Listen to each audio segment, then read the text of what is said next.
Good evening, everybody. Welcome to this first episode live of the new year. Yes, guys, we are live tonight right here on the Around the Rose podcast. So you know where to find us. As you can see right there, the new ATI network, and right over there, on finger can't find it. Yep. And there we go. But guys, it is great to be back. Hopefully everybody had a fantastic Christmas and a fantastic New Year. I apologize. I will be coughing a lot tonight because I am dealing with a cough right now. But we got a lot to get to tonight. Unfortunately, I am riding solo tonight. I mean, we may have some people hop on to help ease that a little bit, but for the most part, I'm riding solo tonight. We will be joined by two phenomenal guests starting at 8:30 p.m. ahead of UWE's first set of tape-ins next weekend. And ahead of the Dynasty show, This Was All a Dream, happening February 17th up in Albany. The one and only Taylor Oneshot joins the program. Then at 9:30, fresh off winning the Pro Wrestling Magic World Heavyweight title after defeating Danny Muff in one hell of a match at Kingdom Come back in December, the one and only Alex Reiman joins the program. So we got a lot to get to. And let's get right into it. Because, guys, we have a huge announcement. I put this out before on our social media accounts, which, by the way, guys, if you guys would like, give me 1 second here. Like I said, I'm riding solo tonight, so you guys are my co-hosts. Wrong one. If you guys would like to follow us on our socials, you definitely can.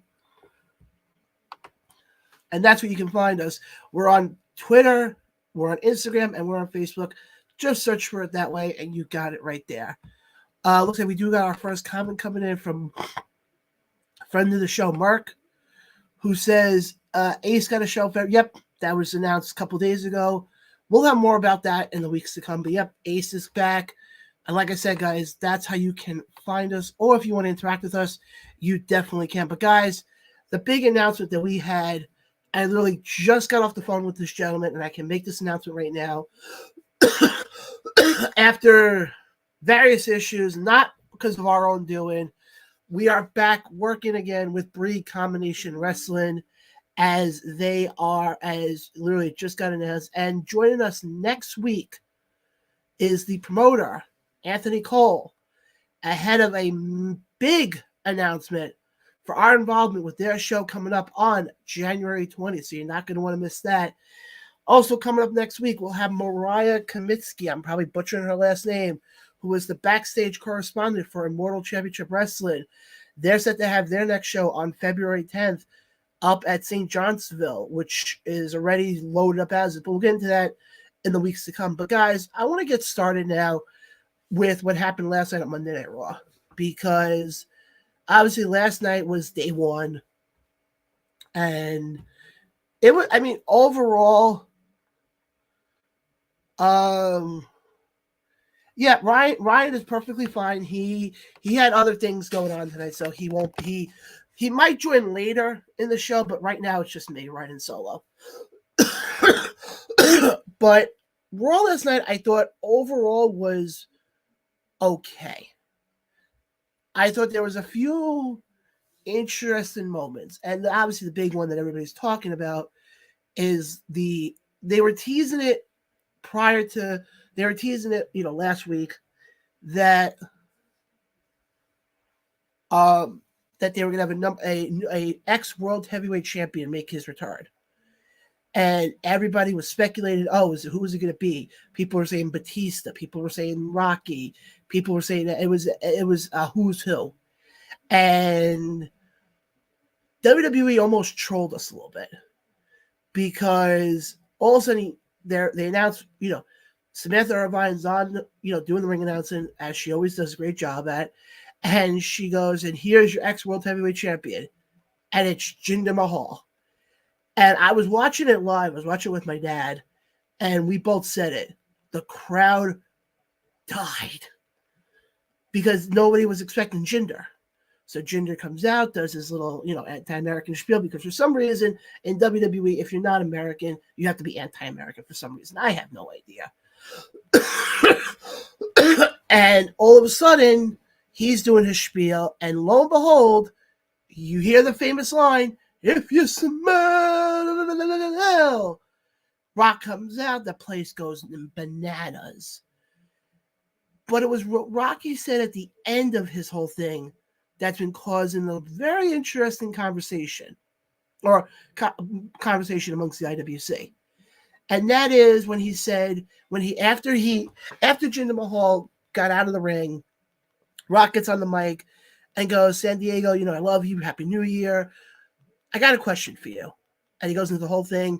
I'm hungry. I want to go eat. Should I go eat at the bar?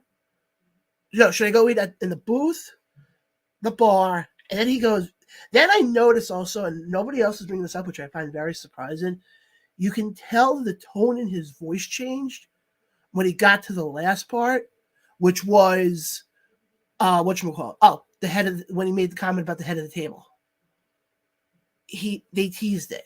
They've been teasing this for a while now, folks, about it being Rock and Roman. They've been teasing it for a while, but it was something where, because of Rock's schedule, it would never have panned out. So it never came to fruition. But last night they dropped the tease. And the one thing I learned, nothing that is said on WWE, even AEW to that extent, is said without reason. So now WWE kind of put themselves in a position here.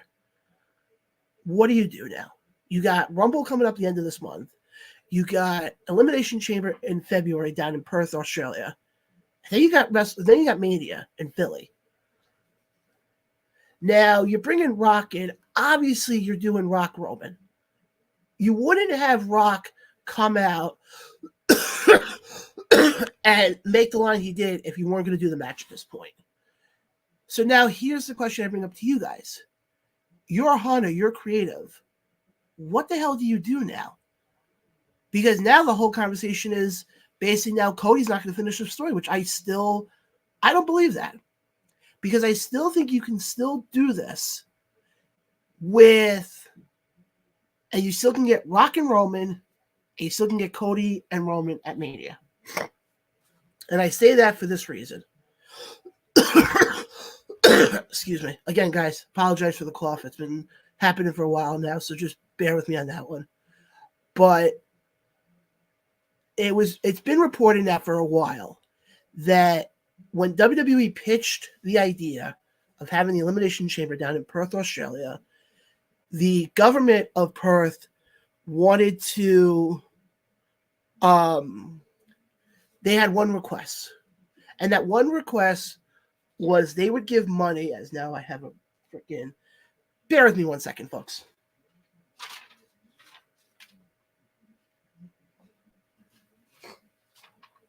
Sorry about that.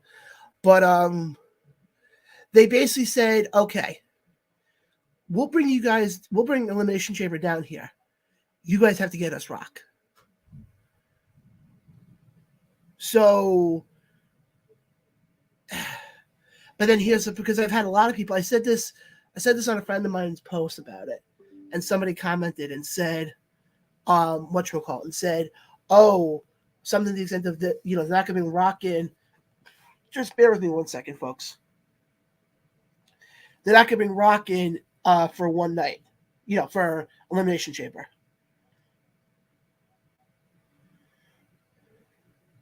And everybody has been saying that. Now, my whole thing is this. You can, like I said, you can still do, but now here's the problem, though. Let's say, for argument's sakes here, they don't do Rock Roman at Chamber, and they do it at Mania. You sure as hell ain't putting that crap on. You're not putting Rock and Roman on first. You sure as hell not putting them on last. Because then you also run into another problem. If you end up doing Rock and Roman at Mania, what do you do with Cody then? Who Cody has been pushed the last year. We've heard the line, I have to finish the story. So the problem is, you don't have him finish the story against Roman at Mania. Then the last year was a waste. Because I know, up until 3 months ago, it was kind of clear what they were doing. And then all of a sudden, come Survivor Series, You had Orton coming back. You had Punk coming back. Now you got Rocky in the picture. So it's not so clear now that we're going to definitely get. I mean, like I said, realistically, I still think we're getting Rock and Roman at Chamber. Because I think what WWE is trying to do is they're trying to make the Chamber not seem so much like a B-level pay-per-view like it's been in the past. And because I think realistically, you look at Mania for a second, and we should sort of get the picture of what the card's going to look like. I'm guessing after Chamber is when we'll start to really see how this card is going to shape up. Because you can still do, you don't have to do Rock and Roman at Mania for Mania to be one of the best Manias of all time. You don't have to, because you got to realize you're probably going to get Punk and Rollins. You're probably going to get Orton with so-and-so. Even Drew, because Drew's not doing anything right now, because I think at this point, after what we saw Monday night, Drew is not going for that World Heavyweight title anymore. So you're going to have Randy in the picture. You're going to have Styles in the picture. LA Knight's going to be in the picture. So WWE is kind of in a position where it's like, okay, you have enough people, but it's also going to make it more difficult to get that spot, even though you have the two nights. And, mentioning Punk and Rollins, you don't have to do Punk and Rollins to close out night one for it to be still looked at as a main event. Because WWE loves putting Rollins in that main event spot and having him open the show. Go back to Mania 35. Looks like we got another comment coming here. So let me just read this comment quickly from our buddy Dave from across the pond. He goes, "Hey, John, buddy, hope all is well. I think Roman and Rock shouldn't be for the belt. It should just be a grudge match with no..." And David, I agree with you 100%. It shouldn't be for the title because that match alone is big enough. But, whoever's watching this, let me know in the comments below. Would you rather see Rock and Roman at Mania, or would you rather see Cody and Roman coming off of what we saw last night on Monday Night Raw? So let me know in the comments below what you think. Would you rather see Cody and Roman or Rock and Roman? And the problem is, if you don't do Rock and Roman, if you put Cody with somebody else, it's almost going to come off like a consolation prize to an extent. Why would you want to do that after you've built this guy for the better part of coming off of Mania 39 last year, where it was like, okay, he didn't win the big one, but we're going to have him eventually dethrone Roman. But now the problem is, like I said before, now you got guys like Randy. You got guys like AJ Styles, LA Knight.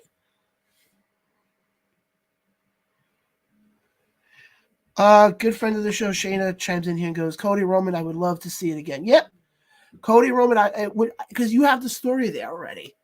Coming off of what happened last year out in LA, you have the story there.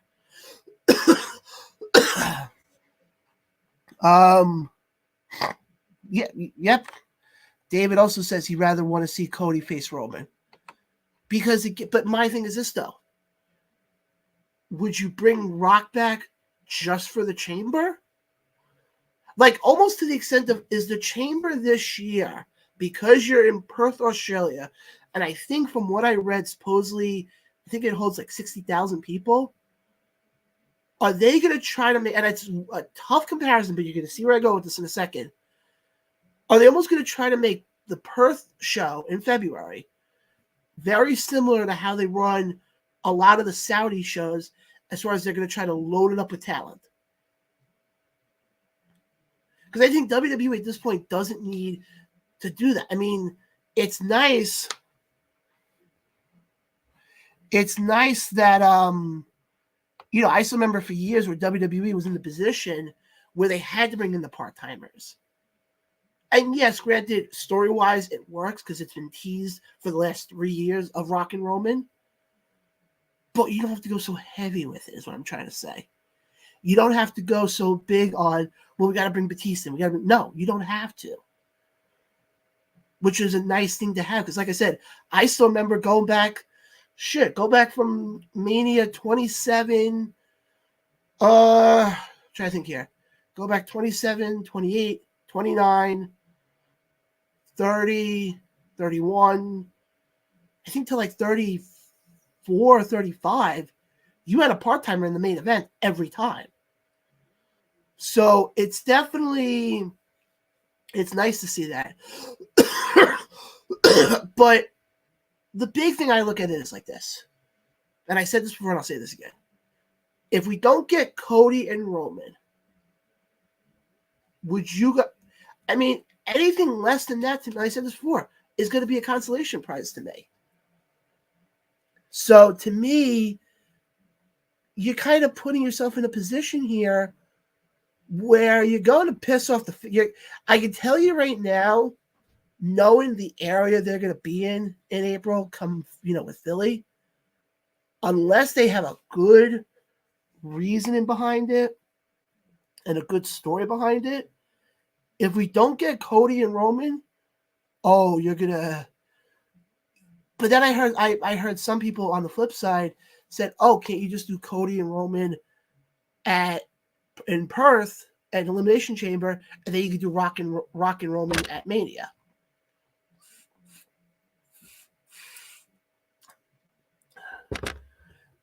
I wouldn't. If you do that,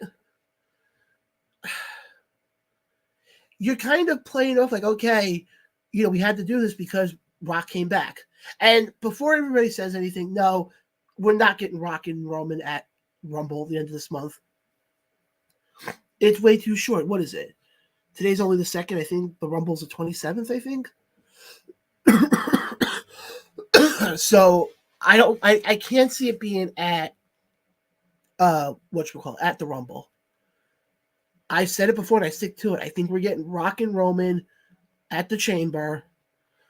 And I think somehow I think they're going to use Elimination Chamber because I still think Punk's winning the Rumble. I'll say that right now. I think Punk wins the Rumble. And I think the way you get Cody to Philly is you have him win the Elimination Chamber. That's the only way I think it can be done, where you can have people interested. Because then on the flip side also, you got to look at it this way. Let's say they do it this way.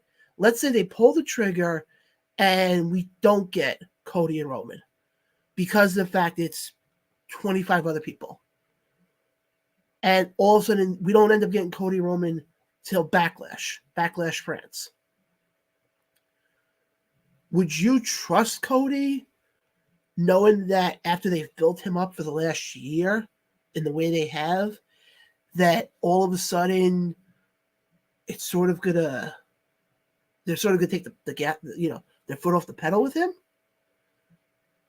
It's a lot, and that's the one thing I love with talking pro wrestling is there's no right or wrong answer here, folks. There's no right or wrong answer at all. It's honestly, it's opinion, and that's what I love about it. You guys can definitely give your opinions as well if you want to leave your comments below. We are also live on YouTube tonight, so if you're checking us out on YouTube, hit the subscribe button. It costs you nothing. It does wonders for us. We will have, hold on one second. We will have quite a bit more content coming out throughout the year, including Ryan, my usual weekly co-host. We'll have his Broadway show coming out in the next couple of weeks. We'll have a few specials on there. We'll have a few YouTube exclusives on there. We'll also have a few other things because we have quite a few opportunities coming our way this year, so you're not going to want to miss it. Again, you can hit the subscribe button. You can follow us on our socials. And let me get back to the comments here. David chimes in here and goes, if they don't finish the story, then that's the worst thing. They can drop the ball out. Yeah, I completely agree, David, because my whole thing is this. You've built up Cody has to finish the story. And like I said before, I know 3 months ago, the landscape of WWE was a lot different. You didn't have Orton, you didn't have Punk, you didn't have Styles. You got all three of them back. Obviously, Punk is more going after Rollins right now, So you can't really put him into the equation. But you got Styles. You have Orton. You have LA Knight. It's going to get very dicey. It's going to get very interesting to see what WWE does. Because, folks, I know we're on the road to the Rumble, but I think with how much interest there is right now, if that's even the way to put it, I think this could be one of the more intriguing WrestleMania seasons, to say the least. Because we don't know what we're gonna get in Philly. And like I said before, normally we would have some sort of inkling as we head into the Rumble. But even going into the Rumble, we still don't. Oh, you also have Gunther, who's going to be a huge part in Mania.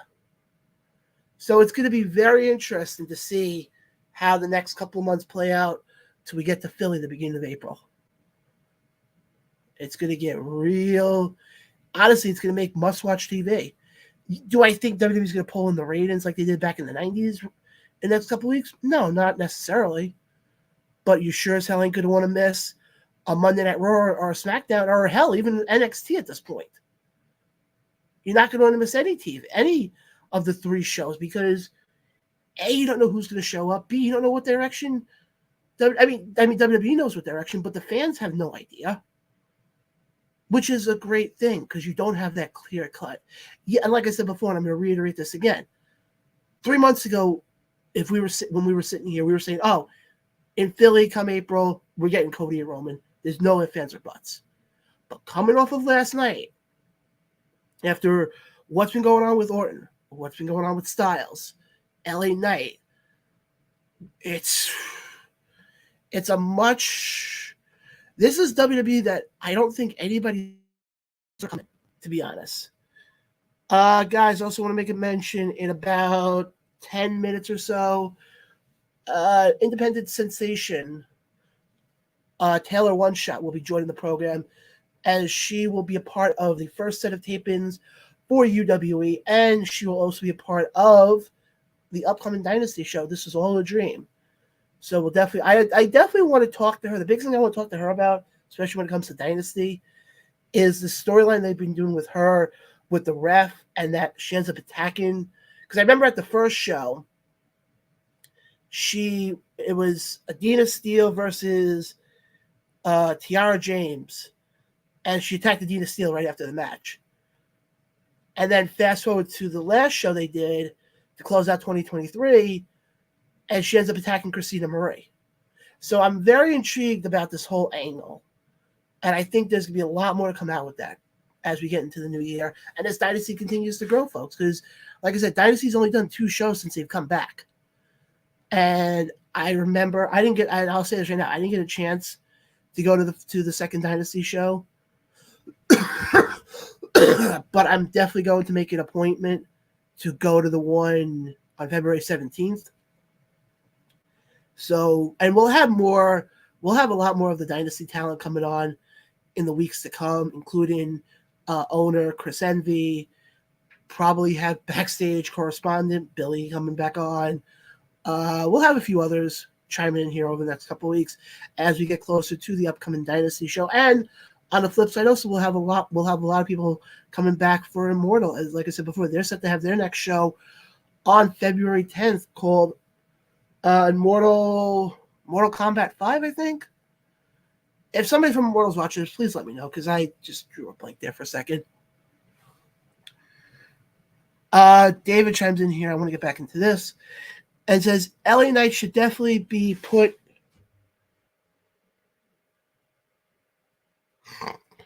LA Knight should definitely be put in line for another. Yeah, I can definitely see that. Just give me 1 second, folks, because it seems like we will be joined by our usual co-host. So just give me un momento, por favor. Let me see here. Just again, folks, give me 1 second.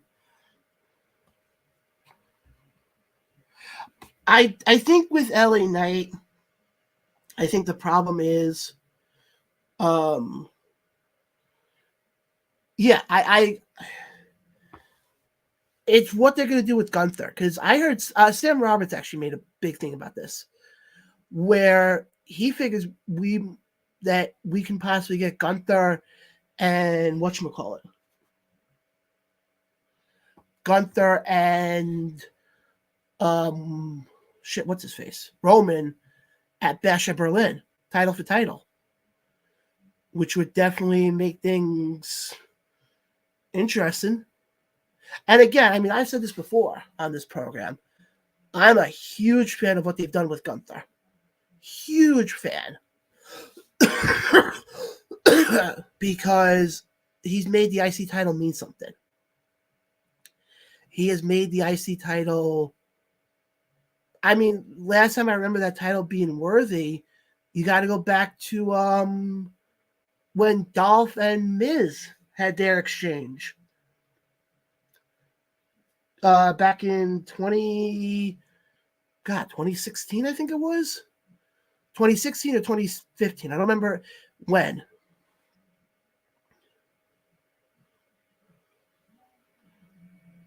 Yeah, I can definitely see Gunther going after the World Heavyweight title. That I can definitely see.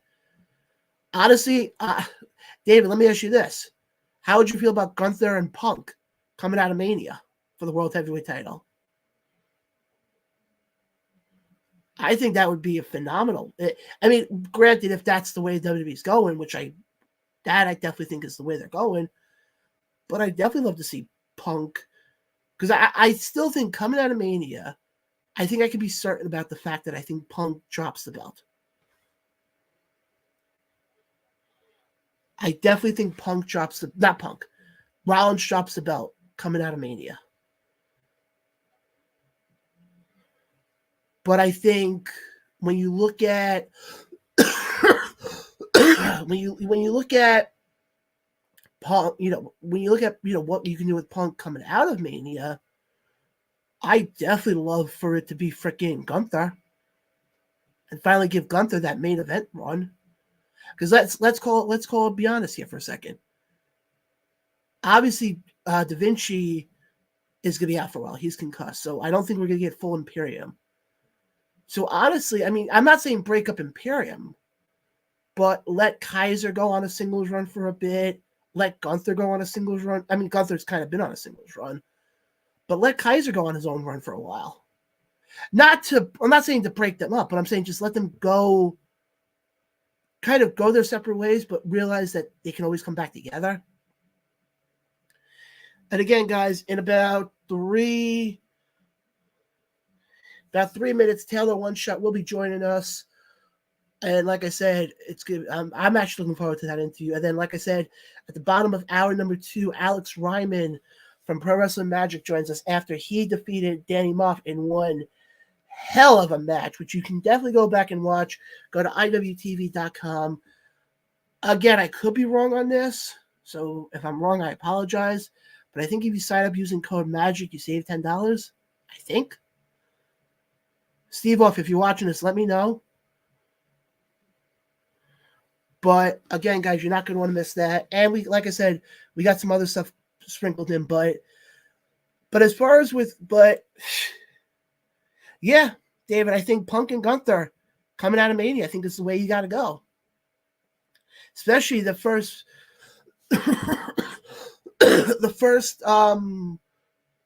pay-per-view coming out of Mania is Backlash, and you're in France for that one. Why not have it be freaking Gunther? I know he's not French, but he's still European, so it still works. But again, guys, hit the subscribe button on YouTube. It costs you nothing. It does wonders for us. Follow us on Facebook. Follow us on Instagram. Follow us on Twitter. Let me actually pull up that information right now in case you're wondering how to find us. And there it is, guys. We're on the X at Around Rope Show. Instagram and Facebook, it's both the Around the Ropes podcast. Also, follow the new ATR network, because like I said, folks, we're going to have quite a bit coming out in the next couple of weeks. So you're definitely not going to miss that. But guys, like I said before, Taylor Oneshot should be joining us any second. And I think we might have my usual co-hosts hopping in. So bear with us on that one for a couple minutes as we wait for both of them. But guys, I hope everybody had a fantastic New Year's. I'm glad to be finally back doing live programming again because, guys, I feel like when it comes to pro wrestling, I feel like I know the comment always is, there's no off season, and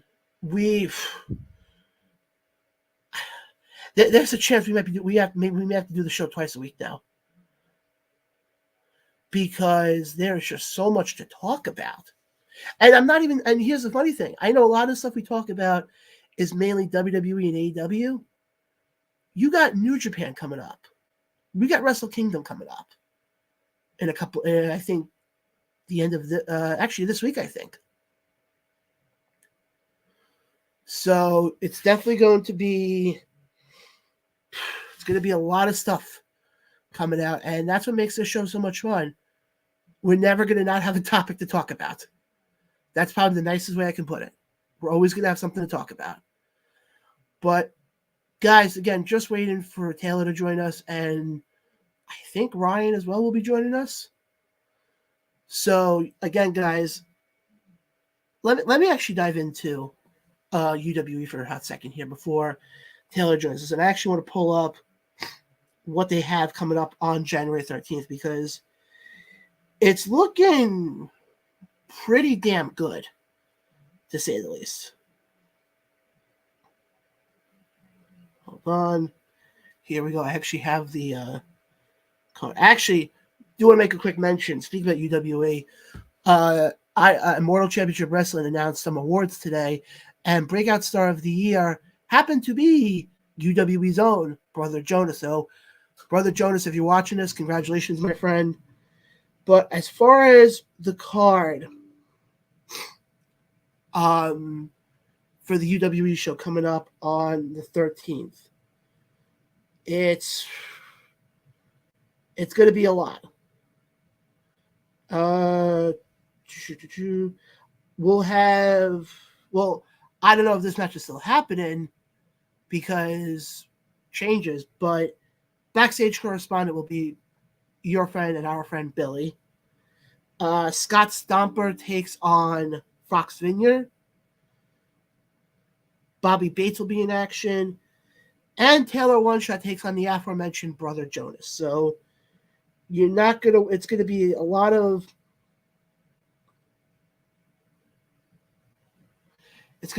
fun. But speaking about Taylor Oneshot, Taylor is now joining us. So let me introduce her in the proper way. Guys, you can catch her. Last year was her rookie year, and honestly, in the few times I got a chance to see her in action, she was great. You can catch her January 13th, a part of the UWE Tapings, and you can also catch her on February 17th with Dynasty as they present This Was All a Dream. The one, the only, Taylor Oneshot. Taylor, how are you doing tonight? Hey, I'm doing really good. How are you tonight, John? I'm doing fantastic. I'm glad to finally get you on. Yes, no, it's been a while. I've been waiting for the invite, but it's good to be here. But I have, like I said before in my intro, last year was your rookie year, correct? Yes. I debuted late 2022, but it was like in a Rumble. I had my first official match in January for Truly Independent Wrestling of 2023, so I consider that my first match. The Rumbles are like good experience, but Yeah, that's more of a let's just throw everybody in there and have fun. Pretty much, you know what I mean? There's stuff to be done and stuff to be learned for sure, but I don't really count that as my first match. But looking, now that your rookie year is done, how do you think your rookie year went? I think it started off, it took me a while to find my groove for sure. I'd say I didn't find it until I think like June, July, and then like August. I don't know, but I really feel like towards the end, the last few months, I started coming into my own with just the direction I wanted to go, what I need to work on, the stuff that I did want to work on in my first year. I think a pretty decent job at it, but I'd say I know where I'm going year two, a lot of what I need to work on. Year one was experience. It was learning. It was training still, on the fly training out there, learning in front of the crowd, in front of the people, in front of other skilled and various skill leveled wrestlers. So it was very much training year for me still, I'd say. Well, you bring up, what you have to look for in year two. So I'll ask you right now. Then, what do you think you have to work on as you go into year two of your young career, so to speak? I mean, I'm always working on my body. I'm working on my fitness. That was a huge focus that I put into 2023 was I dropped 80 pounds over the last year. So that was like a big focus. This year, I want to get into character work more, interacting with the crowd more, just kind of evolving my move set and incorporating new, just new like things that kind of make more sense. I kind of like know who I am more as a character and as a wrestler, and I've kind of learned some of the things that don't work and why they didn't work for me, and I kind of have a better idea of like just like who Taylor Oneshot is, both just the psychology, the character work, the move set, the crowd interaction, the gear, just like the whole presentation. I just kind of like I learned my weak points and I want to attack those for sure in 2024 for sure. Hey, I commend you that you saw your weak points so early on in your career. But first of all, congratulations on the weight loss, by the way. I appreciate it. You as well. You've been killing it in 2023 too. Thank you. Yeah, I'm down.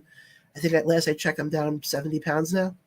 Heck yeah, that's awesome. I mean, and that's tremendous. That's a lot of dedication. Congratulations. Thank you. Yeah, it's. But let me ask you this: as somebody who's also going through it, do you find it tough at certain points where it's like, okay, you want to go for like that sweet or like that soda, but it's like, if you go for it, all of a sudden one becomes two, and then it becomes a trend, so to speak? It definitely can. I figure like with this whole weight loss transformation journey, like one, it's like a mindset thing for sure, and then it becomes a lifestyle. And like I feel like it's like after X amount of weeks or something, I think it's like 6 weeks to 2 months, it becomes habit forming. So like first adapting those habits, I feel like are some of the hardest things, but like once you get into like month 6, 7, 8, 9. For me, it became a little easier, but then like I also allowed myself certain things. If it's like my mom's birthday, if it's a holiday or something like that where we're gathered with family, I'm not like doing my super strict meal diet plan thing that I would do. I'm still allowing myself the holiday, festive, whatever, just in smaller controlled portions. Watching it and then knowing that week I might have to just up it a little bit more in the cardio department or maybe just watch what I do eat that next week. So I kind of don't really try to rob myself too much. I don't like count micros and macros. I have a pretty good handle on like what I'm doing of what works for me, running on a calorie deficiency to lose weight, but then also like running on protein and to gain muscle. I'm trying to do it both at the same time, and it's really hard. You get fatigued. Sometimes you do want to reach for the treats, but if you're doing it and you're killing it enough and you're focused enough and you know that it's hard. But for me, like over this last weekend, I allowed myself some treats and some snacks over New Year's with my girlfriend. So like, go for them sometimes. Don't beat yourself up about it. Have fun, but you got to be focused and you've got to go right back into it and maybe a little tighter if you did allow yourself some of those things. Oh, I see it with me also. Like there's a few moments where I'll sit there and go, oh, I'll have one of like the biggest thing with me has always been portion control. Yeah. Where I mean, when I was heavier, and I'll put it out there right now. I said this before. At my heaviest, I was 338 pounds. Right. So I used to be the type of guy where I would go to like Burger King, for example, and I would spend $40 and not even think about it. It adds up real quick in both the wallet and the calorie count division. So now, and mind you, I go to Burger King occasionally. Yeah. But I know, okay, go for like a snack wrap. Something's small where it's like, okay, I'm not overdoing it. Because the biggest thing also is I used to overeat a lot. And I used to sit there and be like, oh, I can eat more. And all of a sudden I would have 4 plates of something. And then I would wonder why my stomach was killing me 2 hours later. Yeah, I mean, it's yeah. I mean, you know what you were doing. You were overeating. And for me, it was like drinking a lot. Not drinking alcohol or anything like that, but it was like the mindless calories in drinks that you don't really think about in the coffees and the I don't drink soda anymore and haven't for years, but in the sodas and the energy drinks and all of those things that you just the quicker little things. Like I was not really always much of an eater, but like for me it was like those empty drink calories that were hard to get rid of and switch to water.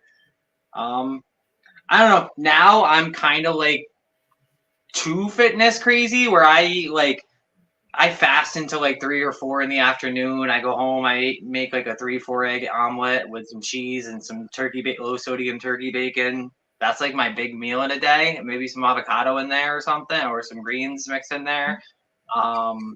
It's yogurt and almonds through the night. Like it's pretty low sometimes, and then chickens and stuff other days. But like I don't know. Like now when I have chips and dip, I had that the other day. That was my big like cheat thing that I used to always like, just chips and dip, just eat them all the time. I had it. I don't like it anymore. I don't know. I went through a big transformation for sure. Like it was, I don't know, like for me, it was like wrestling was a huge focus on the whole weight loss transformation. Like I wanted those bookings. I wanted to look my best, to present myself my best, to really be out there. And then just body dysphoria and dysmorphia and stuff that we all kind of have.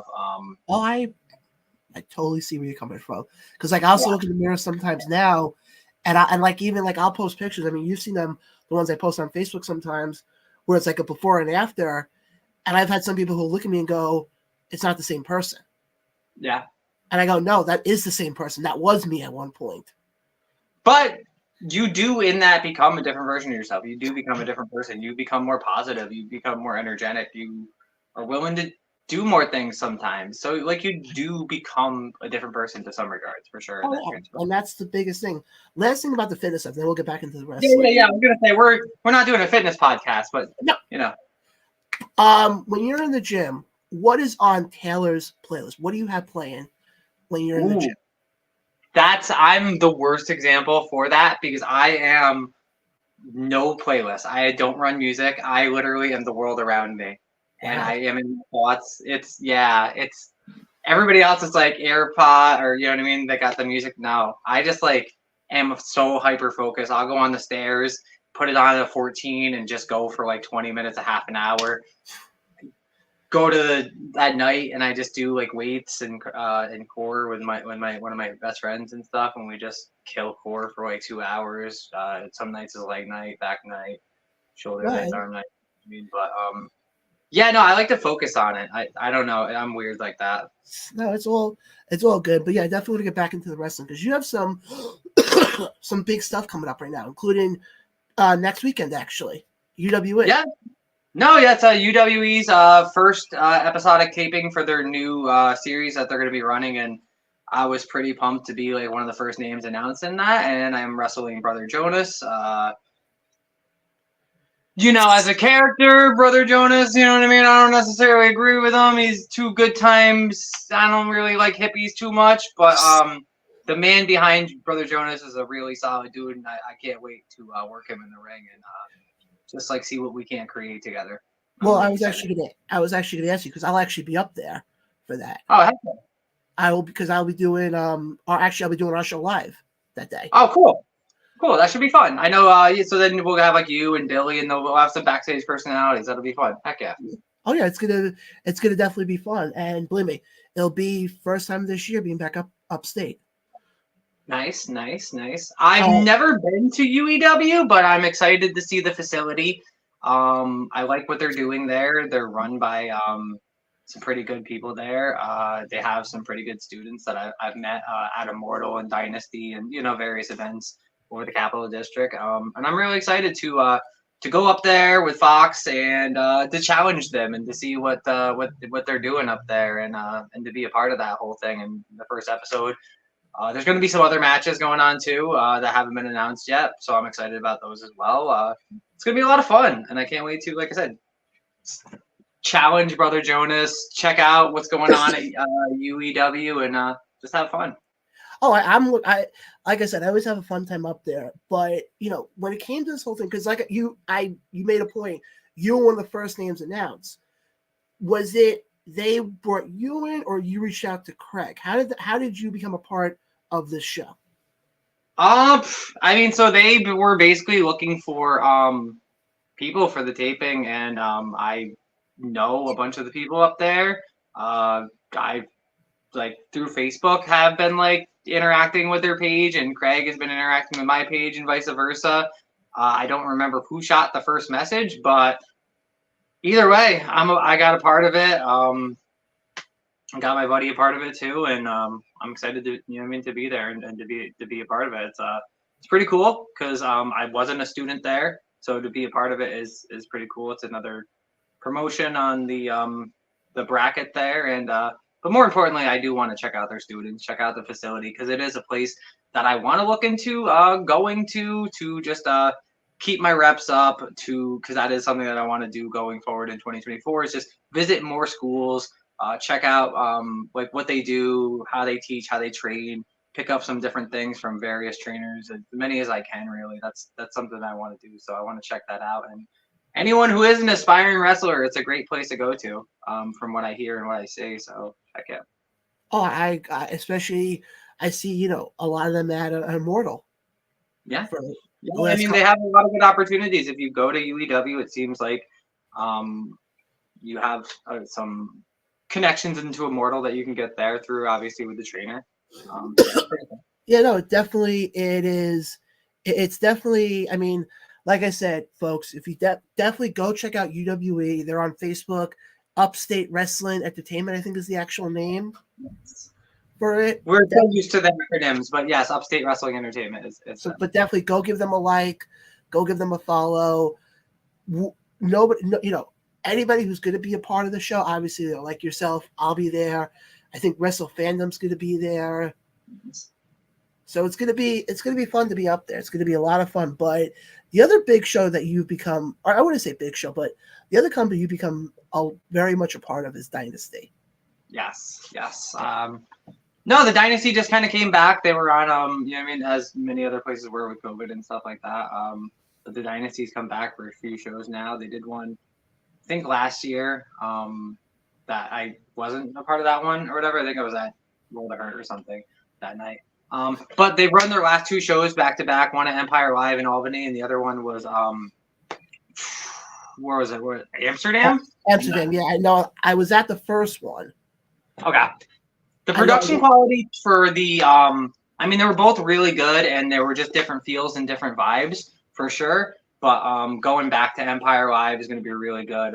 Just the location is really good for the Capital District for sure. I know a lot of people in hardcore and metal bands that go there, and so just having like the Dynasty with the matches and stuff like that on the bracket all a few months going up, all the hardcore kids will go there. They'll be able to see that. That'll be pretty cool. The lighting, the sound system they have there, it's definitely next level, and it has a really nice feel when we have Dynasty I completely agree, because that was at my first time at Empire Live, was at the first Dynasty show. Yeah. And I said this to Chris Envy afterwards. I felt like I was at a movie set. Yeah. It felt so not wrestling to me. But I actually said this to Chris. No, I was to say, I said this to Chris, and I want to commend you. The story that they're doing with you, with being the referee, and then you go after the wrestler, I absolutely am intrigued by it. Yes. Thank you. I would say, how did that whole storyline come to fruition? Honestly, it's not so far off from the truth, from my own kind of reality a little bit. And not necessarily anyone promotions like, I'm still new, but in wrestling, I very much want to feel like I want to be seen. I want to be out there. I want to get opportunities. I feel like I work really hard. I feel like I really put myself out there. I put a lot of the work in, and any promotion that I go to, I typically show up early. I help move the ring around. I really try really hard, and I feel like I've done a lot and I continuously do a lot to try to earn my opportunities. And sometimes I feel like I don't always get them. There's not as many women's matches out there, and I get that. And just whatever. I'm still new, and I still have to build a portfolio to earn those spots. But a lot of it is true. I feel a little overlooked at times. I feel like I have a little bit of a chip on my shoulder at times, and like I'm willing to do whatever it takes to get in there to get these matches that I feel like I should be a part of, I could be a part of, and I feel like I've earned. And through this storyline that we're doing here is, yeah, I came in as the referee, Adina Steele versus Tiara James. I've actually wrestled Tiara James twice for World of Hurt back in June. Really great time working with her, but I ref with them, and then I attack Adina at the end. It kind of sets it up for that whole overlooked, you know what I mean? This is my hometown type of thing, and here we got two people from I don't remember. I think Tiara's from somewhere in like New York City, New York, and then with Adina from Pennsylvania, they come into Albany, and I'm not booked. You know what I mean? I'm one of the few women from the 518 area, and I'm like, so that's very real. The same thing as at the last show, you got Christina Marie, which is, I'm gonna straight up say it, she's the best, one of the best wrestlers from this area, but easily the best female wrestler from this area. And she was booked against Allie Rex, and that was a match that I felt like should have been mine from the giddy up. And I made it be known that I want to be the best woman in this area, and to do that, I have to take out Christina Marie. I have to challenge Christina Marie. I have to prove that I can handle and I can stand toe to toe with Christina Marie. So I had to do it. You have to attack her. You have to make yourself known and be seen, and you have to get that match by any means necessary. And so that's, you know what I mean? It's loosely tied into the truth is the story that we're running there at the Dynasty, is that I want it, and I want to be the best from the area. And to do that, you got to do whatever it takes. And if that means sneaking in as a referee and attacking somebody, that's what I'm going to do. No, I was going to say, that's what makes wrestling so great, is when you have the realism kind of tied into it a little bit. Okay. No, it makes it more, you can connect with it. It's emotion. It's passion. It's real. You know what I mean? Yeah. No, I was going to say, I actually was there when you took on Christina Marie at the ECPW show. Yes. For the Hall of Fame weekend. And I thought the two of you had phenomenal chemistry together. Thank you. That was another show. I don't remember who was originally booked, but they couldn't make it. I was at my house. I left early work that day. I was sitting there doing my makeup just to go and be a part of the show to help out. Try to do ring crew and get a part of the Rumble or something like that. I ended up getting reached out to by Shane Stetson, or Chip Stetson, the older Stetson. I'm sorry, the Stetsons. And he tagged me in a post. Match, an opportunity was available, and I hopped right on it. He recommended me for the match against Christina, so I ended up going from just going to help out and be a part of the Rumble to main eventing against the person I wanted to wrestle the most in 2023. I got to wrestle her in the main event, and I did feel like we had a lot of chemistry. The crowd seemed to enjoy it. I really appreciate you saying that. Thank you very much. You're welcome. That to me was a match where I really felt like I really started first proving to myself, and people really started seeing what I could do when I'm up against someone really great who I respect and who can really go. Not to say anything to my other opponents beforehand, but iron really sharpens iron. And when you're up against somebody that good in a big situation, that's when I thrive the most. So thank you. I appreciate that. Oh, the one thing with me, and you mentioned Billy before, Billy's a good friend of mine, so she can also say this as well. When I see talent, I'll be and again, I'm not talking from somebody who's been in the ring at all, because believe me, I'm the biggest klutz imaginable. I'd be the one to walk into a ring and trip going through the ropes. But I guess because I've watched wrestling enough and I've been around it enough, where I'm of the mentality you give people their flowers when it should happen. Yeah, don't wait until they're gone, they're past their prime, they can't appreciate it, they're bitter, they're sour, whatever, they're gone. Yeah, and that's that, and it's not, and I say it with a lot of people, but especially with you, because like I said, I've seen you a couple of times now wrestle. Obviously, I'll see you next week wrestle, and then at Dynasty. And when you explain the whole thing about the whole storyline with Dynasty, I should have put two and two together, because I didn't think about the realism part of it. So like I said, I commend you for that. But one of the last things also I want to get to is obviously, we're just in the start of 2024.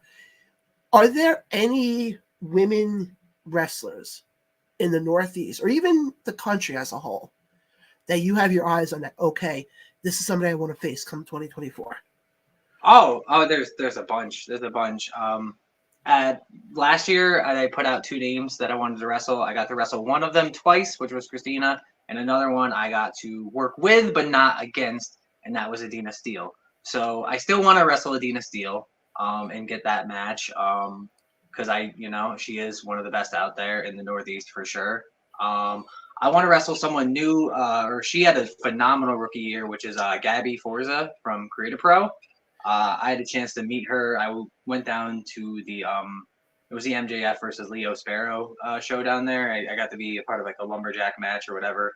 But I had a chance to meet her, and she really impressed me, like personality wise and as a human being. But then having watched her grow in her journey and see the places that she's been and what she's been doing, and just that strength that she offers, that like not a lot of people, like other women, can bring that raw strength. So I want to challenge myself that way with her.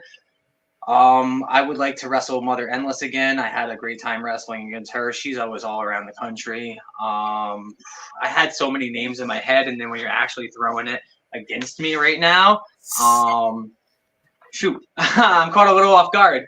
Erica Demia, she's out there killing it. The hero for hire. She's a younger talent out there. Wow, damn, there's so many. Danny Moe, I really want to wrestle Danny Moe. She's out there killing it across the Northeast for sure. I want to wrestle Christina again. I want to beat Christina is a huge goal that I have this year, because now that I've wrestled her twice, I want to overcome that obstacle for sure. There's a lot of names, and there's a lot of names that I'm going to end up making like one of those Facebook list things that's like half the talent's going to mock me doing for. It's whatever. You know what I mean? We all do it.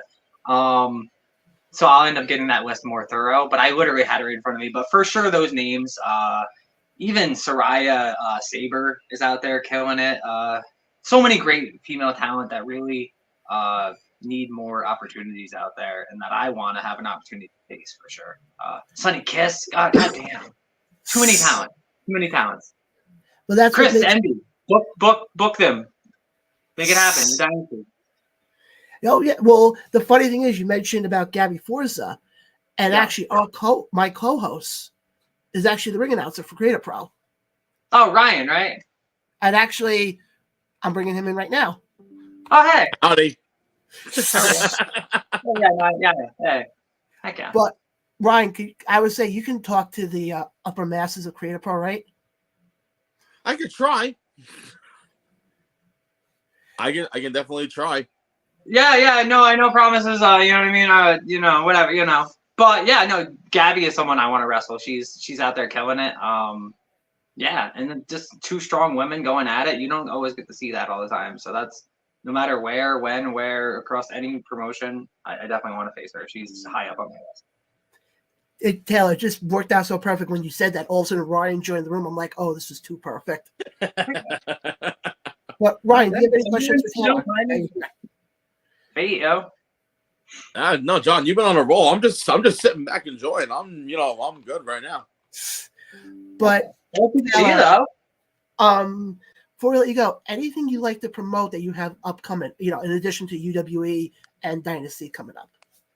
So I do have a lot of things coming up in February, in March, late January. There's some things I can't announce yet. I have to wait for the other parties involved to, make their announcements yet. So currently, the only things that I can announce are the Dynasty on 27th?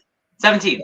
17th. Sorry. 17th. The 17th at Empire in Albany. Be there because it's going to be phenomenal. Tiara James is on the card, so we haven't announced the match graphic, but I'm assuming that it's going to be me against Tiara James.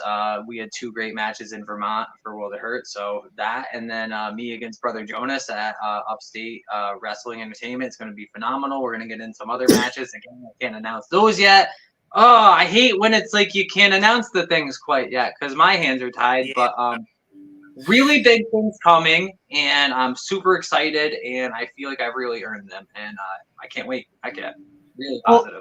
I'll just say this much: I can't wait for you to beat Brother Jonas's butt next weekend. Oh no, I'm gonna send that Skeevy Stoner sailing. He doesn't have a chance. Come on, he breakout star of the year for Immortal, more like burnout star of the year. Come on, get out of here.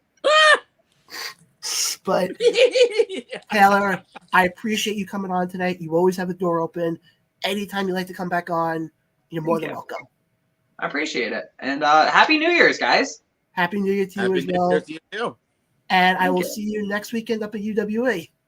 Sounds great. Heck yeah. Yeah, have a great day. Thanks for having me on. Absolutely. Guys, that was Taylor Oneshot. Let me just make some changes here quickly.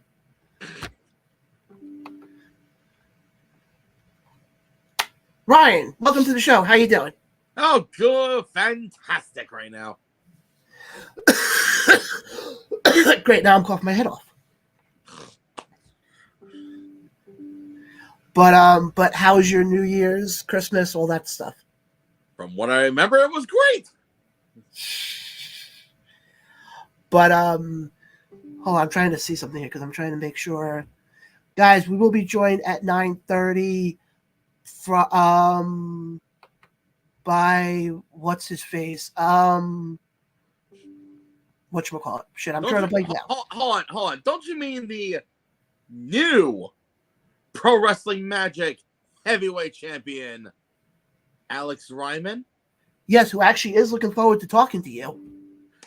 Well, I can't wait to tell him that, when you said, bring on, what's his name? Oh, you are so screwed, John. I want to ask you a quick question, by the way, before we get into what happened on Saturday when you and I and Billy were at World's End.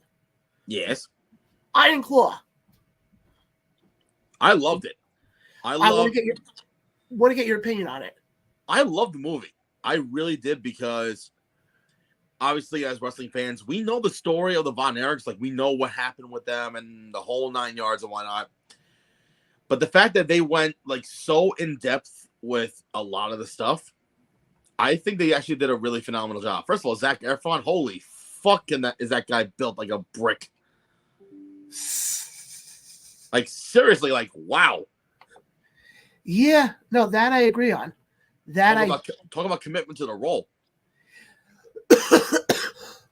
Yeah, no, I completely agree on that, and I thought he did a very good job. I think all of them did a phenomenal job. Great cast. Well, the funny part was two of them I think had just made their debut. Yes.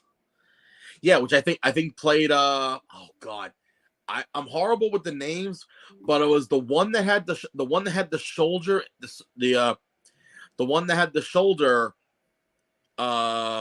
injury with the one that went into septic shock. Yes. Hold on, I'm gonna look up the cast right now. Okay. But no, I absolutely loved it. I thought, and I think you had brought up to me that supposedly the Chavo Guerrero got approached about doing a movie about the Guerreros. Yep. Harris Dickinson, who played David Von Erich. Mm-hmm. He had made his movie debut. And the guy who was the? It was. Hold on, I'm trying to think. You had Zac Efron, who played Kevin. Jeremy Allen White, who played Kerry. Great actor, by the way. Oh, I totally agree. Harris Dickinson, who played David. So who the frick played the fourth guy? The fourth guy was Stanley Simmons. That's it. Who played Michael. Mm-hmm. And I'll say this much. It was a tough movie to see. And I say that because there was the one line in the movie that, even saying it now, I still get the freaking chills going up my spine. And that was the line where Kevin turns around and goes, what was something to the extent of, I used to have 5 brothers, but now I'm not a brother anymore. Mm-hmm. Something to that extent. And every time I hear that, I just get the chills going up my spine. Yeah. And it was. I'll say this much, folks: if you haven't seen it yet, I highly recommend seeing it. And just realize one thing, though: it's going to be a tough movie to see. Very tough, especially the ending. Oh my god, the ending got me. We're not spoiling it. No, but I will say I was in tears. I was impressed with how they played that scene out. And what the part I find interesting is that movie did pretty well for being basically done by a no-name production company. They mainly do a lot of stuff for the BBC out in the UK. Because I've heard of that company. I think it's A24. Yes. Yeah, they mainly do stuff more in the UK. Yes, but guys, like I said, and also I love the fact I mean you can criticize if you want because I heard your critique, but I love the fact of how they portrayed the sportatorium. Oh, I'm not criticizing you. I completely agree. Even though I know it was a movie set, it didn't come off like a movie set. No, they did a phenomenal job with the warehouse. And fun fact about the wrestling shots, all of those were one takes. Really? Mm-hmm. Have you noticed that some of the spots they were only one camera? Yeah, I did notice that. Yep. I did notice that quite a bit. They did like all the wrestling. They did like all those like wrestling matches in one take. But even the wrestling matches itself, you can tell it wasn't stuntmen doing it. Nope. That's why Chavo Guerrero was the wrestling consultant on the movie.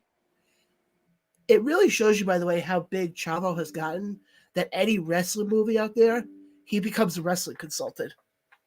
And not only that, but there was another person who was an executive producer on there who not only had his own name graphic at the end of the movie, but also had a little cameo in it. But I think he did a phenomenal job. And that was let's see. This guy is from the most magical place on earth, Long Island, New York. Oh yeah, Maxwell Jacob Freeman. And speaking of MJF, let's talk about World's End, shall we? Before we get into that, What? I had a great segue. Who interrupted it? Oh, Merc. Hey, Merc, how you doing, buddy? By the way, Merc, if you talk to Mike, tell him to fucking reach out to me. That's a shoot.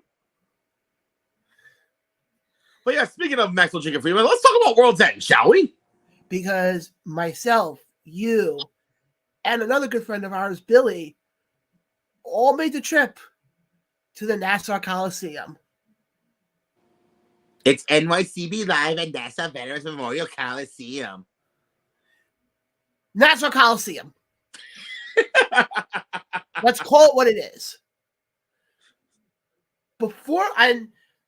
Overall, here's how I want to do this. Because like I said, folks, Alex Reiman will join us in about a half hour.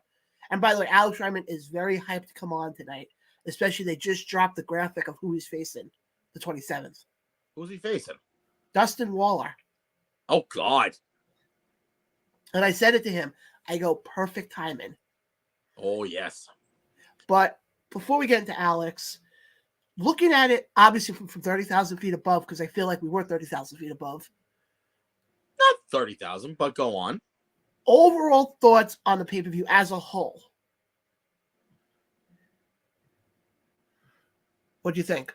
Oh, you want me to say? So,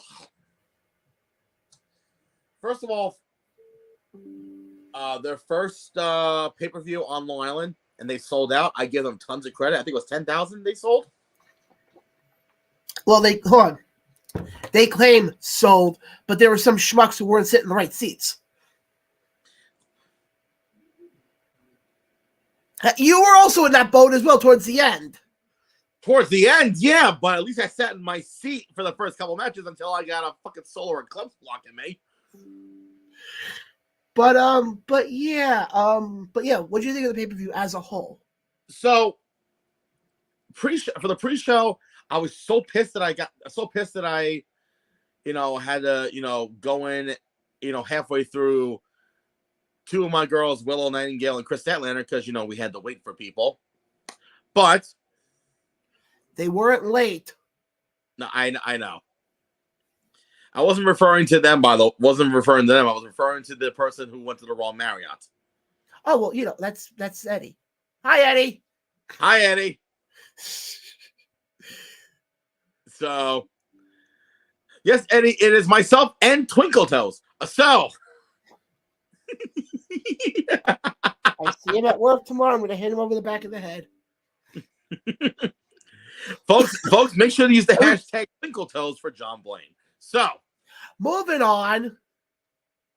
No, we're gonna have a new segment. It's called hashtag. It's called Ask Twinkle Toes. Did you say ass Twinkle Toes? Ask. Oh, I thought you said ass. No, I'm not. No, that is you in a heartbeat. Now, I'm not an ass. I'm a whole ass. Okay, getting back to wrestling. So the opening match, in my opinion, was actually pretty solid. It was the All-Star 8-man tag. Okay. And I like the fact that they utilized Garcia. This is where it might get a little controversial. Most of the matches from there on out were kind of lackluster. I completely agree with you. Like I'm only gonna mention this once. I feel so bad for fucking Stink. How so? With what happened? Which I want to definitely talk about that match for a little bit. But I completely agree with you. I felt like the opening match, it had its moments, but then also there was that part of the match where everybody, as we always see in 8-man tag matches, we got to get your shit in. Yep. Honestly, between the two 8-man tag matches, that was the better of the two. What, the Sting and Darby Allin? No. That All-Star one. Oh, hell yeah. I thought the low point of the show to me, and I hate saying this because it's not the wrestler's fault, but I think it's Julia Hart and Abaddon. I went to the bathroom on that one. And I'm only saying that for one reason. I mean, yes, Julia Hart, fantastic wrestler. I'm not taking that away from her. But I just think coming off of the crap show we saw with the 8-man tag match with Sting, Darby, Jericho, and Sammy, you put them in between that match and Copeland and Christian. Which I will say, the last 3 matches were the saving grace of that pay-per-view. Oh, I thought Christian and freaking Adam reignited that crowd. Oh, yes, they did. Well, especially the part where they try to go for the flame and table spot, and Nick Wayne kind of misses. Well, first of all, Nick Wayne and lighter fluid should never go together again because he doesn't know how to properly spray that on. Well, that's why you have to get the veteran involved. But also, holy shit. But I hated the ending with I almost said Luchasaurus. It's fucking Luchasaurus. Yeah, Luchasaurus kill switch, however you look at it. I hated that. Why? I really thought when they did that part, I really thought they were going to have Luchasaurus turn face. Someone actually said it best. It's like watching WCW 2001 all over again. It makes no sense. It makes no sense, but the way they've been doing this whole Christian angle, it fits in perfectly. I'll tell you right now, that was my match of the night. Oh, yeah. The finals of the Continental Classic with Eddie and Moxley. I call that one a chop fest. Talk about beefy boys slapping meat. Yes. Oh, I completely agree on that. And then let's get into the main and also very well deserved for Eddie Kingston. I'm so fucking happy for him. Oh, but I'm glad what they did with him at the end, where they let him have that moment. Mm-hmm. And it was the same thing with Sting. They let Sting have his moment. Oh, yes. But before we dive into those matches, I want to dive into the biggest moment of the night. And that's the main event leading into the Devil reveal. First of all, the match with Joe and MJF, I thought was actually pretty good. I agree. The only thing I felt that was it wasn't as good as Grand Slam. I will give him that. I thought the finish could have been better. Well, then again, no, because technically, Max never tapped. Yes, I can see so that's why I kind of threw the referee off guard. Wait, 3? Oh, okay, like threw him off guard. But I just think he had almost over a year-long run with that belt. Yeah. You're going to have him lose because he passed out?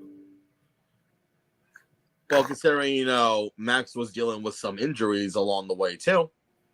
Oh, no, I agree. And you're making perfect sense here. But also, I will say, I called that Samoa Joe was taking the title. I called it. Which actually, Samoa Joe made history. That night, every company he's worked with, he's won their main heavyweight title. That is true. So it's something that was definitely interesting. But I want to get to the ending. Oh, God. Ended.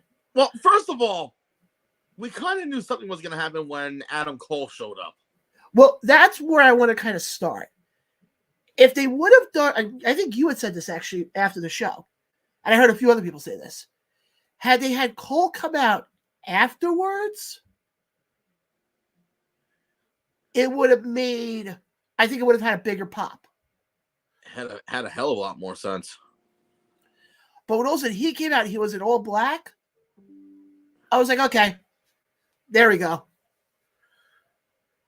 Now is where I need your logic here, sir. Crap. Because obviously we saw the henchman appear. 3 out of 4. 3 out of 4. I had a feeling. Very shocking about the 4th one. Which is the person I kind of want to bring up, Wardlow. If you saw the vignettes with Wardlow in the weeks leading up to the show, and he kept saying, "I'm going to take the belt off of Max. I'm going to take the belt off of Max. I'm going to take the belt off of Max." Mm-hmm. If he's one of the henchmen, why would Cole Grant help Samoa Joe win the belt and not give it to Wardlow? Honestly, I don't fucking know. But do you see why I'm asking about that? Yeah, I don't fucking know. I really don't, because I think AEW has kind of lost their storylines, their storyline perspective. Because perfect example, we're supposed to get fucking Keith Lee and Swerve on Saturday, but then how apropos Keith Lee got injured, so we got Dustin Rhodes. Still not a bad match, just really bad timing with the story and whatnot. They should have done something. Also, I think that you bring up that match, you could have easily done that match if you would have done that match up to the part of the match where Rhodes is getting helped off out of the arena. That would have been perfect. But then when he came back and they did, I think, an extra 10 minutes. Yes. And I will say this much, folks, by the way. A lot of the chants you guys heard Saturday night were started by this guy right here. Yeah. Despite the fact some people thought that they couldn't hear up there.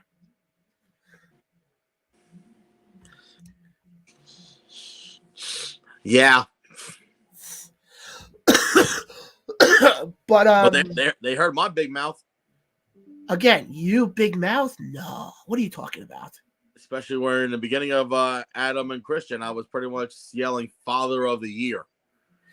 But most of the chants that you guys heard was due to this guy right there.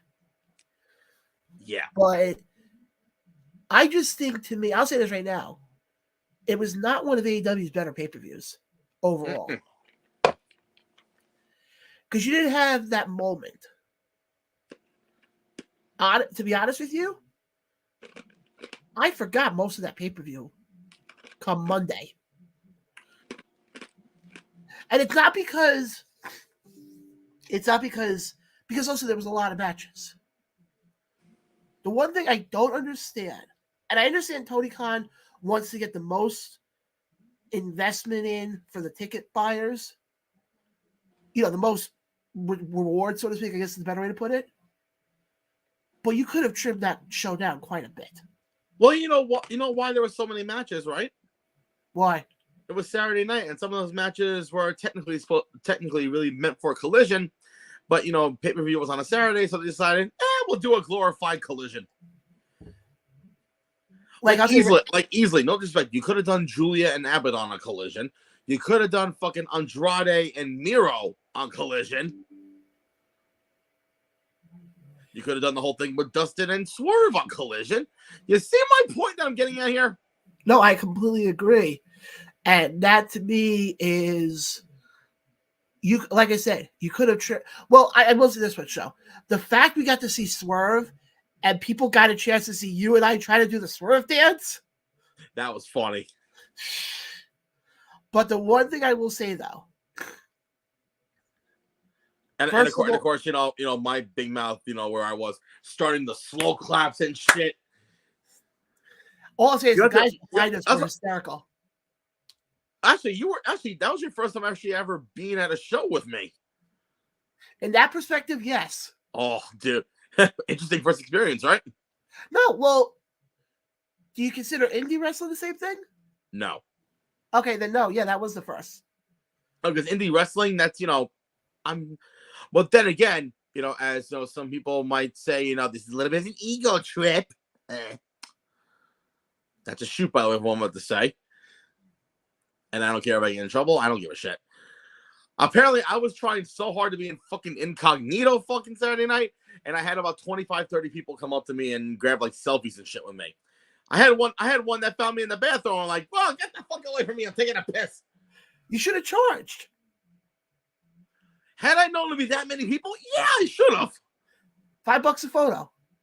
5? Fuck that shit. I'm doing inflation. $10. What are you? I take Venmo, PayPal, or crypto. I would say, what are you, Ben Hameen? Oh no, what fun? I mean, but in all seriousness though, like, you know, it felt very odd. I mean, not odd. It felt actually really interesting, you know, cool. Where half of the people that, you know, saw me, because we were in the inner bowl. We walked through and we were able to walk around. I felt so bad for him and the rest of the Lollipop Guild that I left them behind. Okay, first of all, I was the shortest one out of anybody Saturday night. Which, by the way, folks, did you know he was in a movie? Oh, Jesus Christ. Hey, someone give me a thumbs up. But you say the Lollipop Brigade, like, you know, it was a bunch of short people. Not Brigade, the Lollipop Guild. Lollipop Guild, again. Billy isn't short. We know that. Johan isn't short. I was really referring to you, Eddie, and thing number 3. Eddie's taller than me. I'm taller than him. And the thing number 3 is actually taller than me too. John, let's be clear. Everyone is taller than you. My point is this. Which, by the way, folks, you can catch John Blaine in the hit movie Wonka.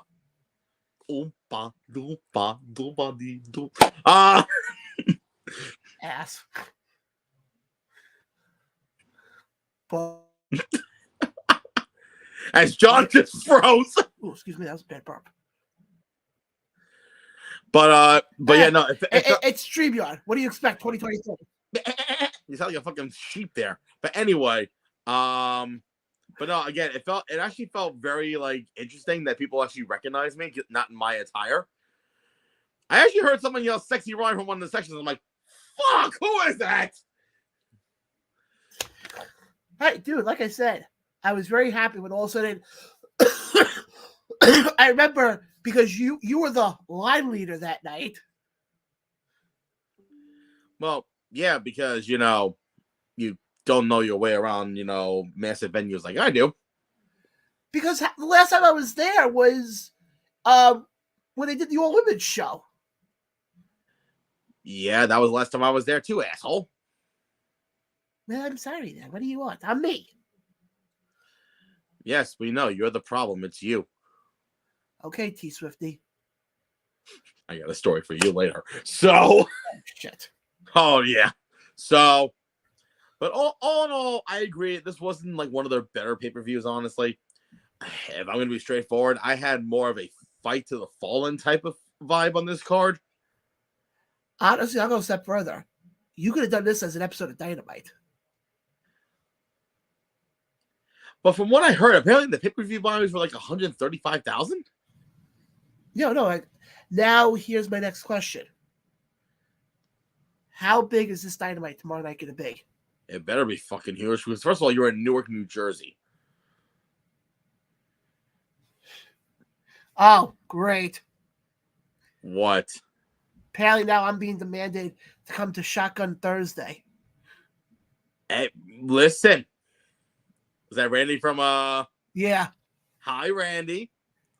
Since Randy saw me on Friday, because other people were too busy, traveling to some place in Queens to mark out to a guy who likes to swerve. So, just saying.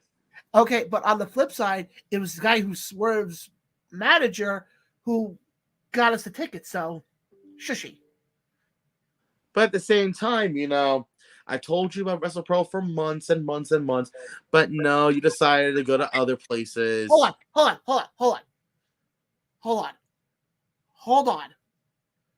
Hi, Randy. How you doing?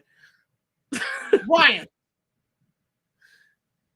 The reason why I didn't come to WrestlePro this time, there was a reason behind it.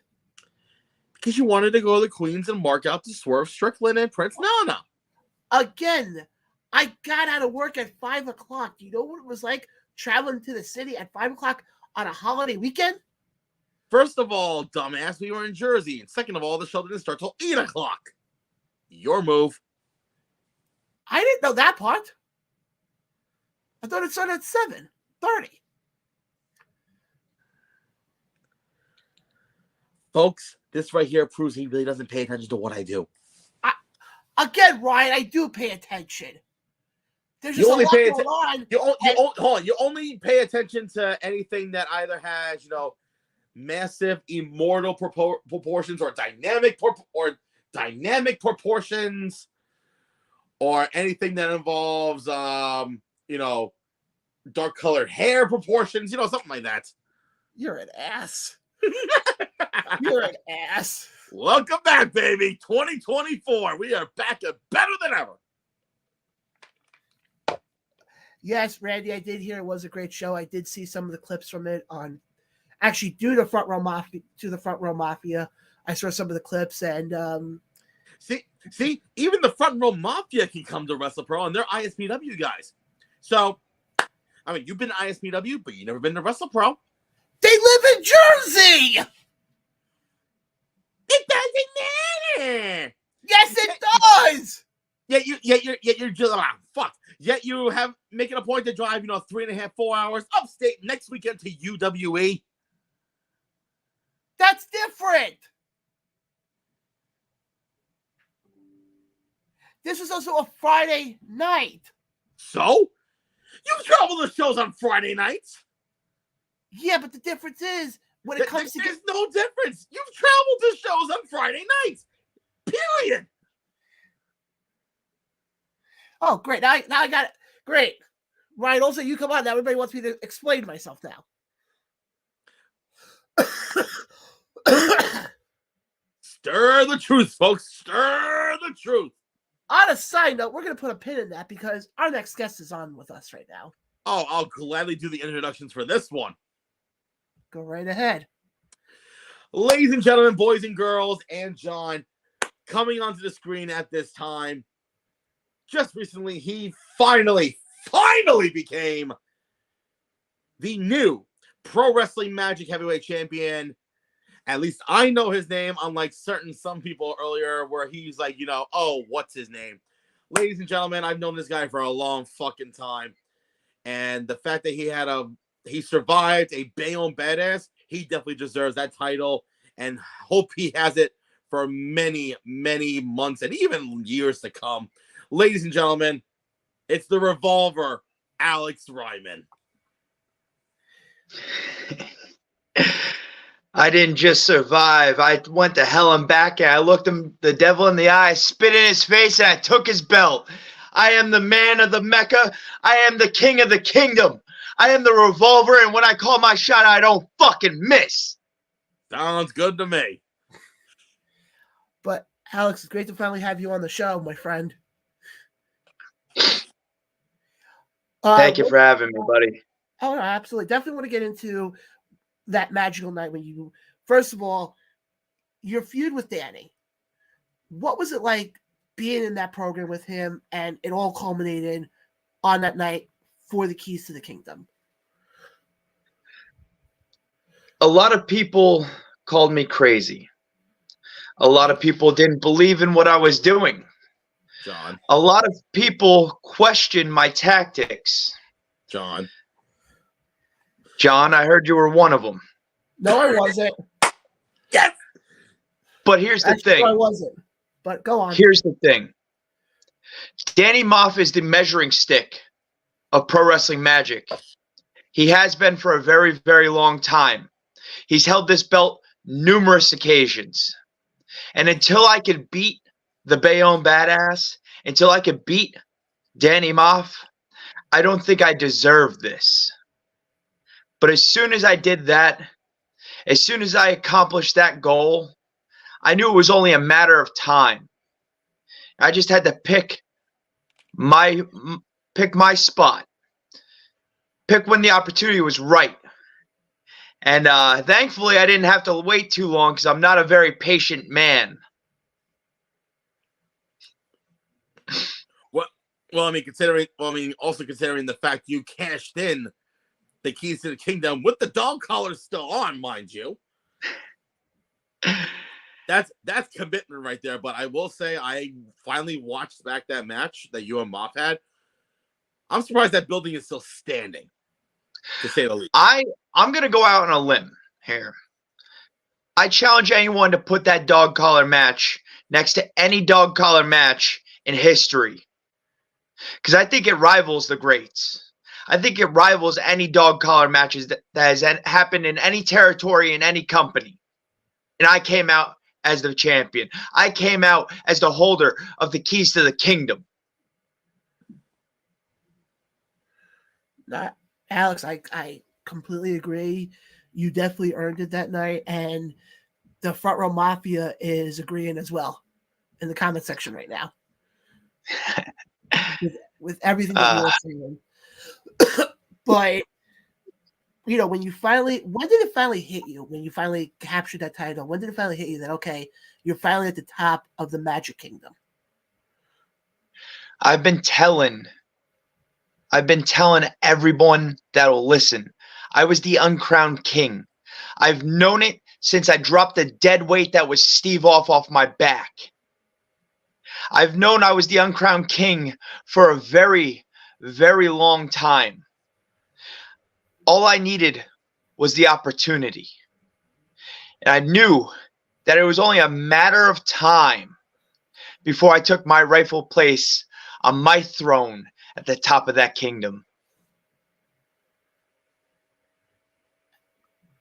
I completely agree with you, Ryan. John is speechless right now. So, if I'm allowed to say this, earlier today, your next opponent was released. Yeah. And Dustin Waller. Am I correct there, John? Yes. Now, I will say this. Dustin Waller has been on a tear in the Northeast scene, particularly in the New England scene, and slowly making his way into the Jersey scene. Do you feel like this could be a potential tough challenge for you? Even though it's your first defense, but since you've been through someone like Danny Moff, could this be maybe on the same level, or what's your mindset with Dustin Waller? Dustin and I have a past. Dustin and I have wrestled each other on many occasions out in Rhode Island for XWA. Mm-hmm. Dustin has never beaten me. But I tell you what, for a long time, about 2 years now, he's been the one that's got away. We were scheduled to wrestle each other in Massachusetts for XWA in a last man standing match. And I was about to finish what I started. I was going to beat him within an inch of his life. I was going to end his career before it got started. I don't like Dustin. I never have, and I never will. This match means a lot to me because I get to finish what I started. Now, I think that his tag team name with Kylon is a little poetic, Miracle Generation. Because I think the only miracle that is about Dustin Waller is the miracle that I got sick a week before our last man standing match. It was a miracle that I wasn't able to even stand up because I was so sick. I was running a 105-degree fever with a pneumonia. Oof. The only miracle for Dustin Waller was that I couldn't make it to that match. Because if I could, I would have ended what I started. I would have stopped him from even becoming the Dustin Waller we know today. And I fully intend on doing that on January 27th. Wow. It's so I think it's safe to say, that this is, yes, obviously it's for the title, but this is more important to you because it's almost like you want to close that chapter of your life, of your past. Dustin couldn't beat me when there was nothing on the line except for pride. This title is the only thing in the world I care about. This title means more to me than anything I've ever accomplished. This is my crown jewel. This is my crown. I wear it with pride and with honor. Dustin is one of the most talented individuals, one of the most talented wrestlers on the East Coast. But I will do anything and everything to make sure that I walk in to Ridgefield Park, into the Mecca with my championship, and I walk out of the Mecca with my championship. Wow. That's all I'm just going to say right now is wow. But also that night is the Chad Adams the Rumble match. Right. Is there anybody on the Pro Wrestling Magic roster who you would want to face, who you would want to put that belt up against? All of them. All of them. I don't care who it is. Man, woman, cruiserweight, heavyweight. Anyone who is bold enough to step in the ring with a revolver is playing roulette with a loaded gun. I've told a lot of people that my mind is a dark place and it's not fun to be alone sometimes because of the thoughts I have. I've sat back and I've thought about a lot of people on the roster, and I've thought about a lot of ways to hurt a lot of good people, whether it be Bruno, whether it be Dan Moff, whether it be Kerr, Smiley, anyone. There's not a man, woman, or child that I think can take this from me. I will do anything, and I mean anything, to anyone that steps in the ring with me. I'll tell you what, not just Pro Wrestling Magic, but I think that I am the best goddamn wrestler on the East Coast. And that's not hyperbole. That is with vigor and with animosity to everyone who's looked past me, looked over me, and looked for other answers besides me. I've been way too good for way too fucking long. I've been the man. Now I've got the prize to prove it. Anyone who has a problem with that can meet me in the ring. Ryan, you've known me for way too long. Yes, I have. You know that I don't just say things and open empty threats. I'll do anything to back them up as well. This, I'll tell you what. Dog collars, no holds barred, submission matches, any type of stipulation. My mind is a weapon. And I've thought about ways to hurt everyone in any type of situation. So anyone, and I mean anyone, can step in. Wow, I have a list of about 20 people already that I would just think of. But Ryan, go ahead. So, John, when are you making your wrestling debut now? Hold on. I would not be. Knowing I've seen Alex now a couple of times, and I see how far he will go. I saw it last year when he took on Steve off in the main event of Kingdom Come, and I commend you big time because you put yourself through stuff that when I see it, I go, "Ow, that hurts." You think it hurts? Your idea of pain is my idea of pleasure. Ryan, that kind of answers my question in that one. But go ahead, Ryan, with your question. In this world, sometimes pain is the only thing that proves you're still alive. I find comfort in the uncomfortable. I find beauty in violence. There are predicaments that happen in that ring where most people would quit, whether that be barbed wire stuck deep in their scalp, whether it be a jagged piece of a kendo stick stuck in their eye like last year, whether it be steel chairs, whether it be tables. It's all part of it. Hell, that pain just tells me I'm alive. And thank you for giving me those ideas for when John and I have our TLC match. Now, you were mentioning about the individuals in the Chad Adams Memorial Rumble, but I feel like there's one name you haven't mentioned, and it's someone who's actually been eyeing that World Heavyweight title for a while and is looking to possibly regain it back, and that is the All-Father, Darius Carter.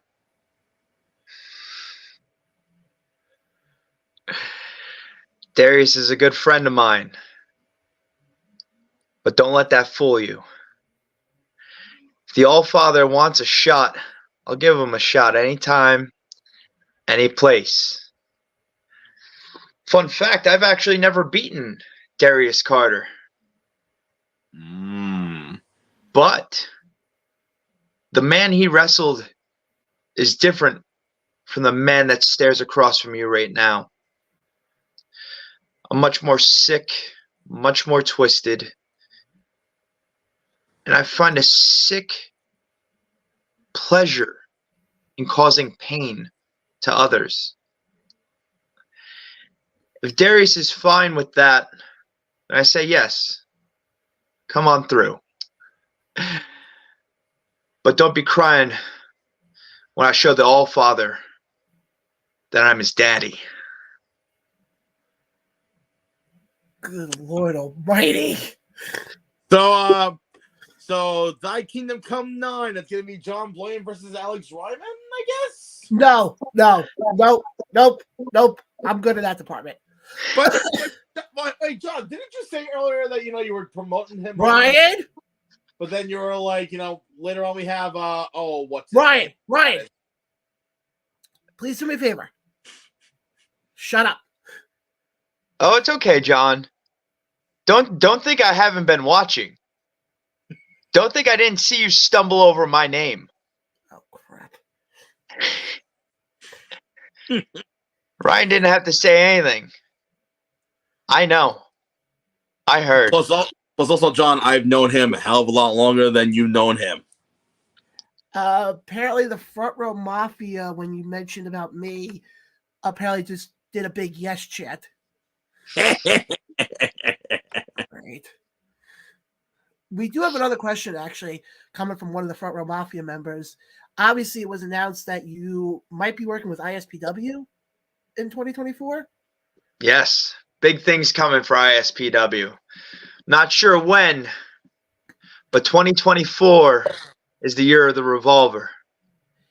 This is only the start. I'm claiming belts in every promotion I go to.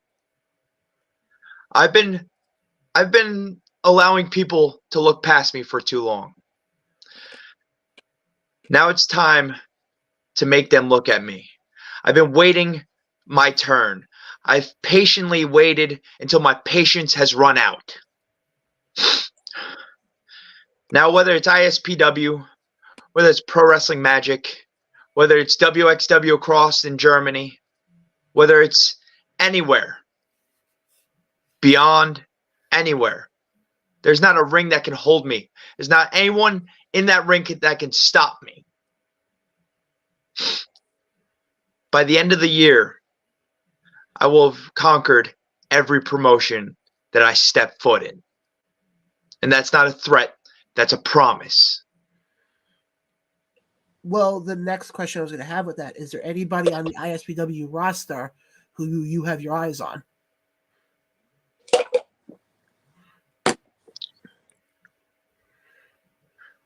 Rick Recon's been making some noise, huh? I guess if we're going to go in, we go in. Rick Recon, Shining Star Ray Kalitri, Silk City. Doesn't matter. I want all the competition. I'm here to prove a point. And it's funny because one of the questions that came up was you versus Rick Recon.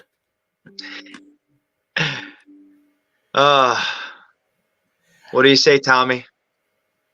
Rick Recon versus a Revolver. Someone else actually mentioned another one if it's not Recon. How about the 5-star stud Joey Ace? 5-star stud. Cute. It's a very cute nickname. I've been on a few shows with Joey. And tell you, if he's a stud, I'm an animal. If he thinks that he's going to go in there and look across the same guy he met 3 years ago, 4 years ago at Warriors of Wrestling, he's wrong. These past 2 years have hardened me. These past 2 years have proven that I am a very sick and twisted individual. Joey Ace, Rick Recon, Ray Kalitri, Kenny Bengal, Pittman, The Now, any of them. Any of them. Bull James. I don't care who it is.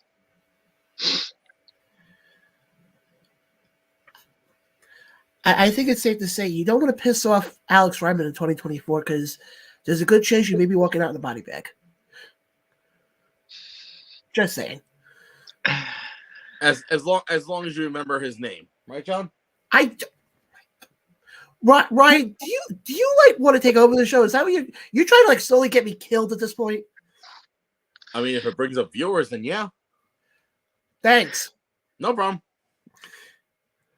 But here's one. Title for title. You versus Crowbar. Crowbar. Man who thinks he's timeless. We could put that theory to work. We can see if he's truly timeless. We can see if he steps foot in the ring with a revolver. We can see if Timeless, Mr. Timeless, we can see if he's bulletproof. Crowbar's a legend. But we've already seen what I do with legends. Put me in there with him. And I'll extinguish that flame. Ryan? I am good now. I am good. But it's funny, Alex, one of the other companies that somebody brought up in the comments section was actually WrestlePro as well. I already took out the biggest boss in WrestlePro, didn't I? Last weekend. Now, WrestlePro, I would love to work for WrestlePro. There's a lot of good guys that came out of there. A lot of names go in and out of there. Someone else Given the shot, if given the chance, there's not a promotion under the sun I wouldn't work for. Someone also mentioned Outlaw Wrestling. Stay tuned. Okay, then. Okay. And one other company that was brought up was you actually going back to where it all started for you, Ace Pro Wrestling. I would love to. Because I've never held a belt at Ace Pro Wrestling. And they got a few nice ones. They would look really good over my shoulder. So I think it's safe to say that Alex Reiman may become Alex Multiple Belts. John, let's just say that nicknames are not your strong point. Yeah, I'm going to shut up in that department. Thank you. He's going to be the modern day belt collector. Let's call it what it is. As I said, I've been far too good for far too long. Now it's time for people to recognize what I've already known. I couldn't disagree with you more on that. And I think 2024 is going to be your year, to say the least. It is. Without a doubt, it's going to be my year. Ryan, do you have any more questions? I mean, hopefully in 2024, the Revolver can either make an impact or somehow become elite or, something along that nature. Or maybe John learns my name, That's asking for too much, honestly, for him. Wow. But Alex Reiman, you see, I remember. Ryan. Very good. You're a quick learner, buddy. Look at you go. So proud of you. But Alex, I appreciate you coming on tonight. You're always welcome to come on the show. I'll definitely be back. As long as you remember my name. I will not forget your name because I don't want to be on your bad side. It's probably best. But, Alex, what do you have coming up that you like to promote? Right now I have Pro Wrestling Magic on January 27th. I have a few things that are in the works right now. All I can say is just stay tuned until we get all the kinks worked out. Follow me on Instagram. I'll post all my updates there. And also, I'm here to see a lot of comments. People to go shop at your Pro Wrestling Tees store. Yes, please. Life is expensive, and I need your money. That's a very good way to put it. Hopefully, within the next 3 weeks or so, I'll have another T-shirt design as well. Can't wait to see it. But again, Alex, thank you so much for hopping on. Like I said, the door's always open for you to come back on whenever you would like, and I will remember your name next time. Thank you guys for having me. I appreciate it as well. Pleasure was ours. Guys, that's Alex Reiman, your current Pro Wrestling Magic heavyweight champion, the Revolver himself. And the modern day legend killer. The maker of the Mecca, the king of the kingdom, the Revolver, Alex Reiman. Buy his merch. Absolutely. Get Alex. Buy his merch, give him your money. And remember his name, unlike what I did earlier. That's all right. Words are hard, buddy. We know. Yes. Again, Alex, I will definitely, like I said, appreciate you coming on today, buddy. Thank you for having me. And guys, that was Alex Reiman. Hold on. Give me 1 second. Holy crap. Are you trying to get me killed here? That's on you, buddy, because you don't remember his name. Alex Reiman. Oh, now you get it. Good job. Good job, John. I'm so happy for you. Now you can cancel that subscription to Hooked on Phonics. I'll get that for Greek Savage. Oh, he already has this special package coming anyway. But I'm gonna tell you, yeah. Apparently you and the front row mafia want to see me get killed this year. Well, I mean, front row mafia, that's the goal, right? I was like, what? I get it. You try to get me killed so you can take over the podcast. I see it. I see how it is. Yeah, it's called payback for undermining me last year, bitch. Karma's a bitch. Ass. Hole. Well, yeah, we don't. Moving on.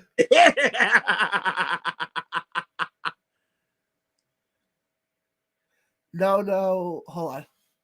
Gee, thanks, Mark. Thanks, Mark. Great. From Raw Mafia. No, we got your back. Way back. Wait, you missed one WrestlePro show, and they're gonna. And also, they want to put you in the ring with the guy who basically will go to death. Okay, Mark, I'm gonna tell you right now. We do John versus Alex in a body bag match. That's the main event for Thy Kingdom Come 9. Again, Ryan, why do you want to see me get killed here? I mean, wasn't it you that was so overly excited about Reiman wearing the leash, thinking, "Oh, I wish I could wear that leash too"? Oh, Jesus Christ!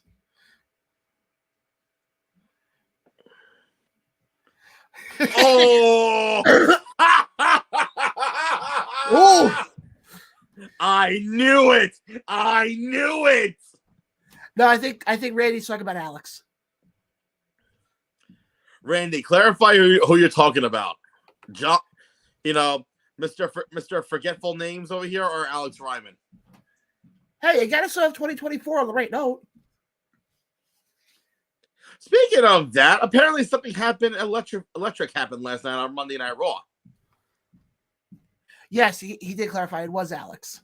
Oh, okay. Well, again, speaking of that, apparently something electric happened on Raw last night.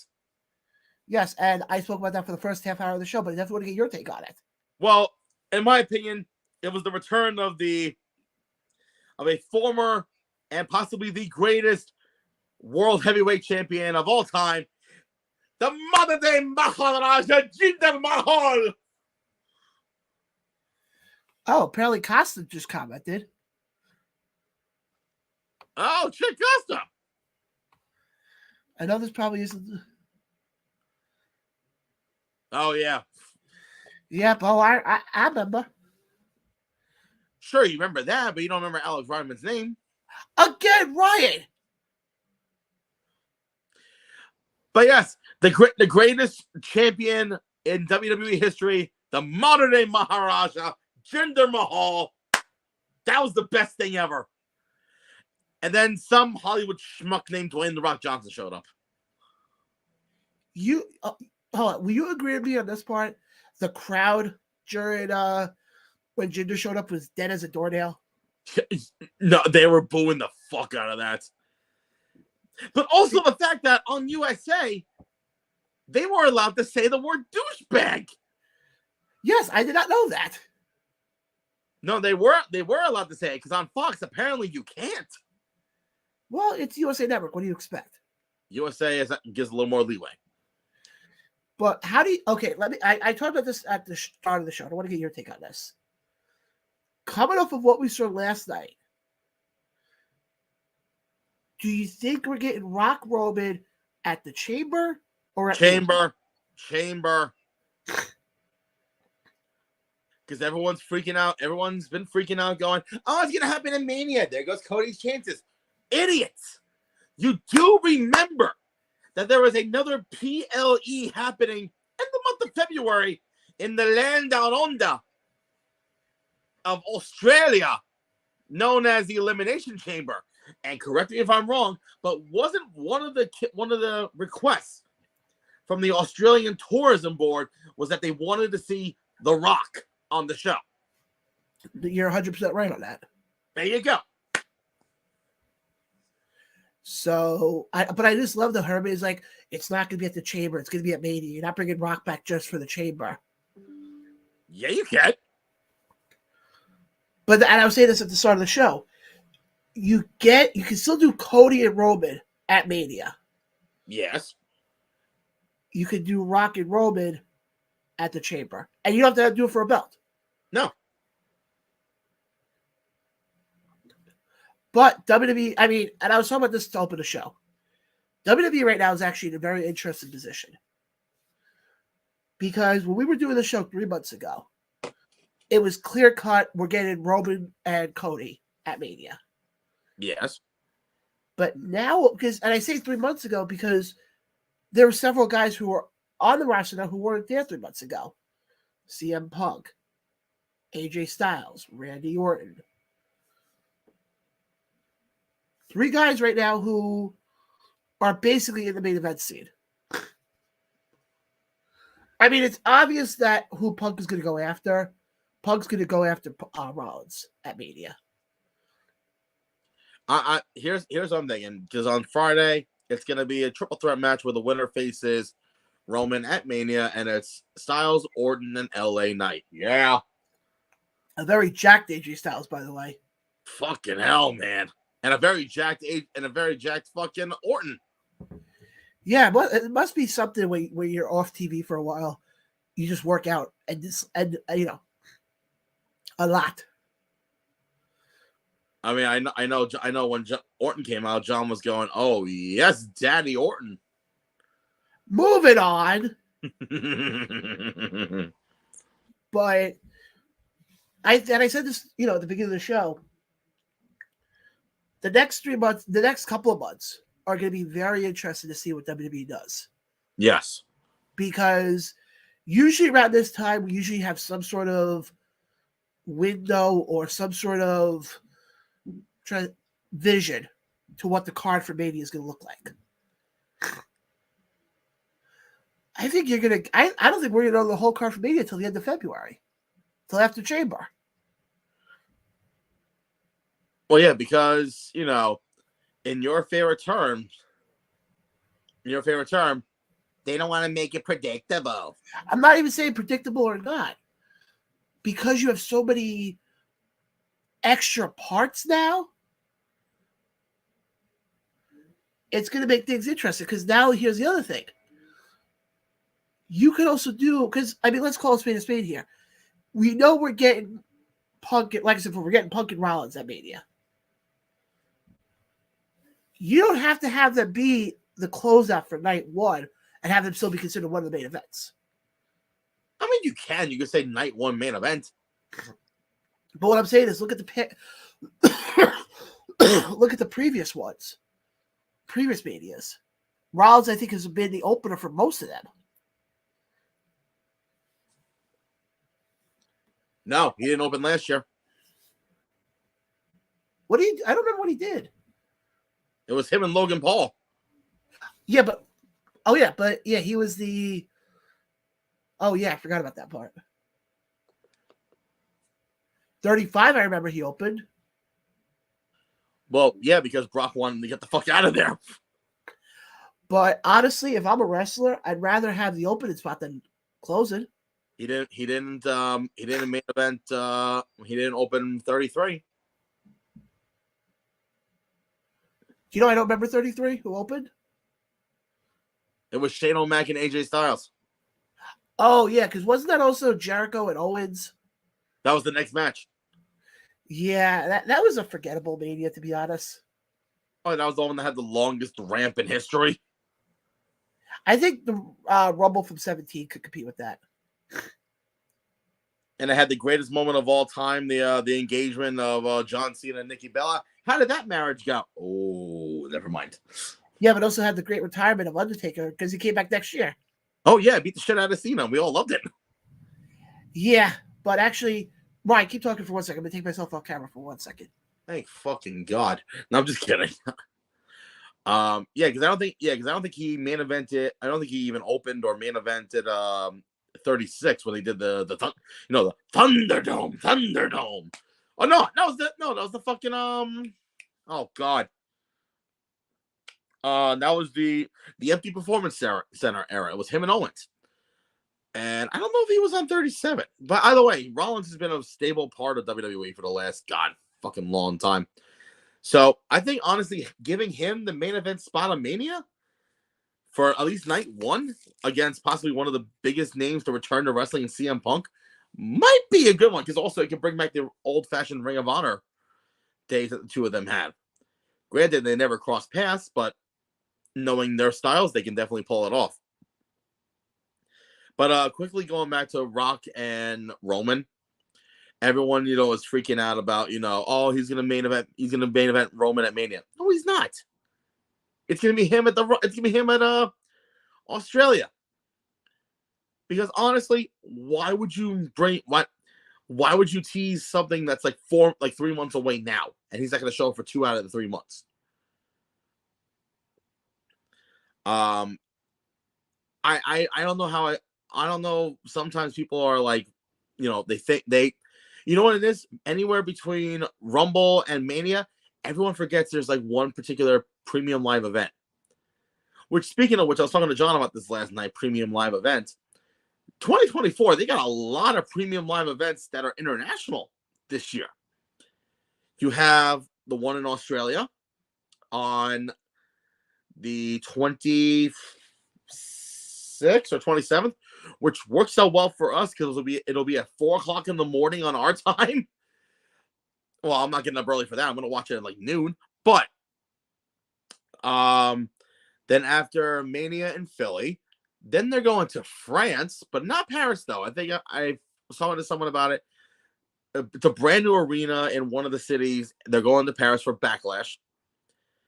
I think they're going back to Saudi Arabia for another, Saudi Arabia multi-million-dollar show. In August they're doing Bash in Berlin, which that one is going to be huge from what I'm hearing, because they've been promoting the hell out of this since last August. And if I'm not mistaken, I think it's the same time as All In 2 at Wembley. I think it's the same weekend, actually. I think it is. They are the Saturday, Bash in Berlin, and then the next day is All In London. Which, either way, that shit's gonna be, insane. I'm trying to think if there's anything else. I would love to see them go back to Puerto Rico, because Backlash in Puerto Rico was insane. And with my match of that night being Bad Bunny and Damian Priest, no, sir. That's the other thing too. Whether it's Roman or Rollins or whatnot, Damian Priest still has that briefcase, and he has until July to cash it in. My question to you is: do you think he's gonna do a WrestleMania moment on Rollins or Punk? Because I think he's gonna go for one. I think he's gonna go for the Raw title. Unless he, if they want to do a riot in Philly, have Cody Rhodes win against Roman Reigns finally, but then here comes the Judgment Day to ruin the party. Damian Priest cashes in and pins Cody. Talk about a riot in Philly. This whole time, like, oh, Cody got his moment. Gone. But then again, that's a Vince McMahon move, and he's no longer there. And speaking of people that are Vince McMahon people, Kevin Dunn left this past weekend. For those that don't know, Kevin Dunn was basically the top producer of WWE live events. The guy who made roughly $2.5-3 million a fucking year. But this past weekend, he quit. He left the company. He said, "Fuck this shit, I'm out." So good riddance. Let's see. Tom, saying Happy New Year to you too, my man. I can't believe we're in 2024 already, which is freaking insane. I don't know where John went, because I think either John got lost or he's trying to find an old Pictionary board to, spell out Alex Reiman's name. But folks, if you have any questions, feel free to, throw them in the comments. I'm back. Oh, apparently you went to kill a cricket. No more. I'm not even going to bring it up on the show. Well, Total Tom is here. Hi, Total Tom. Apparently, first of all, he wishes us a Happy New Year. And second of all, apparently you went to go kill a cricket. Yeah, I killed the cricket. Why not? But Ryan, you also missed the breaking news from earlier. What? Okay. We are back in the good graces of Bree Combination Wrestling. Hey, what do you do? We'll be having some of the talent on. Another promotion that John will consistently talk about, and not Wrestle Pro. Go on. I'll tell you off air who will be coming on the show in the coming weeks. Okay. And especially one of them was just mentioned beforehand. I think I know who. Yep.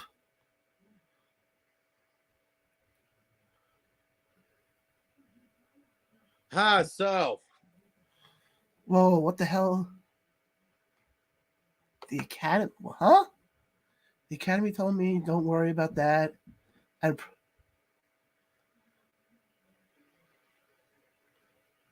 Okay. So, John, I don't think there's anything else to talk about tonight. No, there is not. What would you like to promote, actually, Ryan, before we sign off? I'm so glad that you asked. So, this coming weekend, I'm back on the mic once again. First event of 2024, Mohegan fucking Sun for MMA. As of right now, February 17th, I am back in Victory Pro Wrestling as they present the King of New York tournament, which I know John won't be there because, apparently he decided to drive 3 hours to a dynamic show. Again, folks, another promotion I told him to come to. Does he do it? No. Moving on. That's his way of saying you were right. I was wrong, as always. Moving on. That's his way. That's the stubbornness, folks. You see what I fucking deal with here? Go on. Let's see here. February 3rd, it was just announced that Ace Pro Wrestling is back after almost a year with Hero Celebration, I think live from T-Neck. I don't know if I'm announcing the show because, I don't know. So definitely go check that out. Trying to think if there's anything else on top of my head. I got right now. It's kind of a little slow right now. Oh, February 18th, Creative Pro Wrestling back in Lynbrook, where we're bringing in Eric Young. I've been to Creative Pro. Yes, because you marked up the Alex Riley's music in the corner. Yes! You were doing the same thing, dude. No, I wasn't actually, because I was actually, I don't know. Announcing the fucking show. You were doing it deep down. Because, I announced more than hot sauce challenges. Oh, Jiminy fucking Cricket. Just saying. Guys, I do want to promote what we have coming up next week on the show. Because we do have 2 guests. Just booked today, Ryan, so I didn't get a chance to tell you this yet. Whatever happened to asking before booking, dude? What happened? Ryan, it just happened before. First of all, I didn't think you were doing the show tonight. Texting goes a long way. You know that. Oh, Jesus Christ. John, you're... Hey, whoa. No. Actually, one of the guests who we're going to have on is going to be at 8:30. She is the backstage correspondent for Immortal Championship Wrestling. Mariah, forgot her last name now.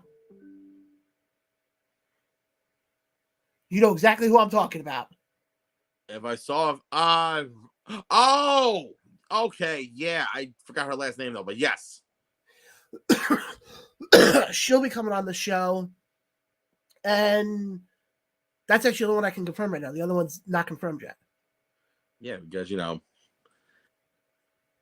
we'll talk off camera. Yes. But, guys, again, next weekend, we'll be doing... Actually, next weekend, I can confirm this.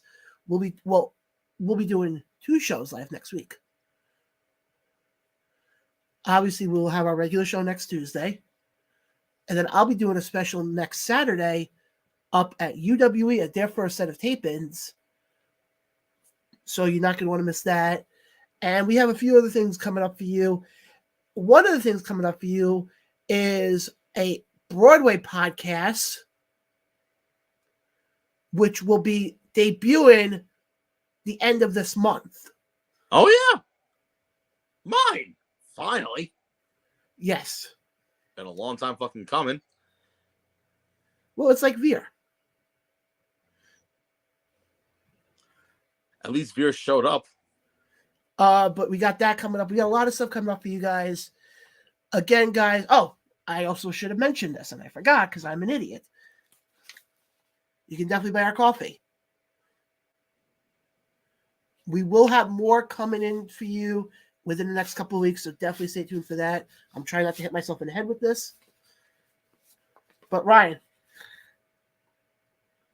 Why do you still steal my shit?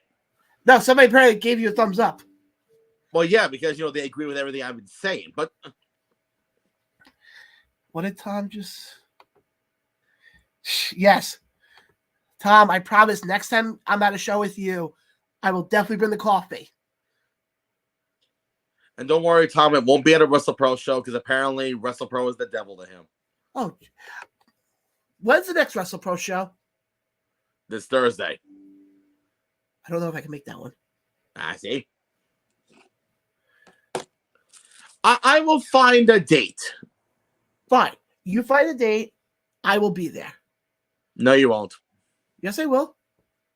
No, because you'll either be at ISPW, Immortal Championship Wrestling, Dynasty Pro Wrestling, anywhere else in Jersey, because apparently, they have presidents. See, even Tom agrees with me. Thank you, Tom. How about this? When I finally make it to a WrestlePro show, I will take a picture and I'll tag you in it. Fine. You got yourself a deal. That requires you actually showing up. And again, actually, Ryan, I forgot to mention one other little additive that I did. Yes. Give me a second. Where is it? Oh, shit. Look at that. And I had to look all that stuff up because, I didn't remember it off the top of my head. Well, the Instagram name is wrong. Is it Ryan Peterson? No. Okay, then disregard that. I love the concept, though, but 2 out of 3, I'll give you that. And then, guys, if you want to find me on social media, there you go. On fake social media? And also, want to also mention one other part.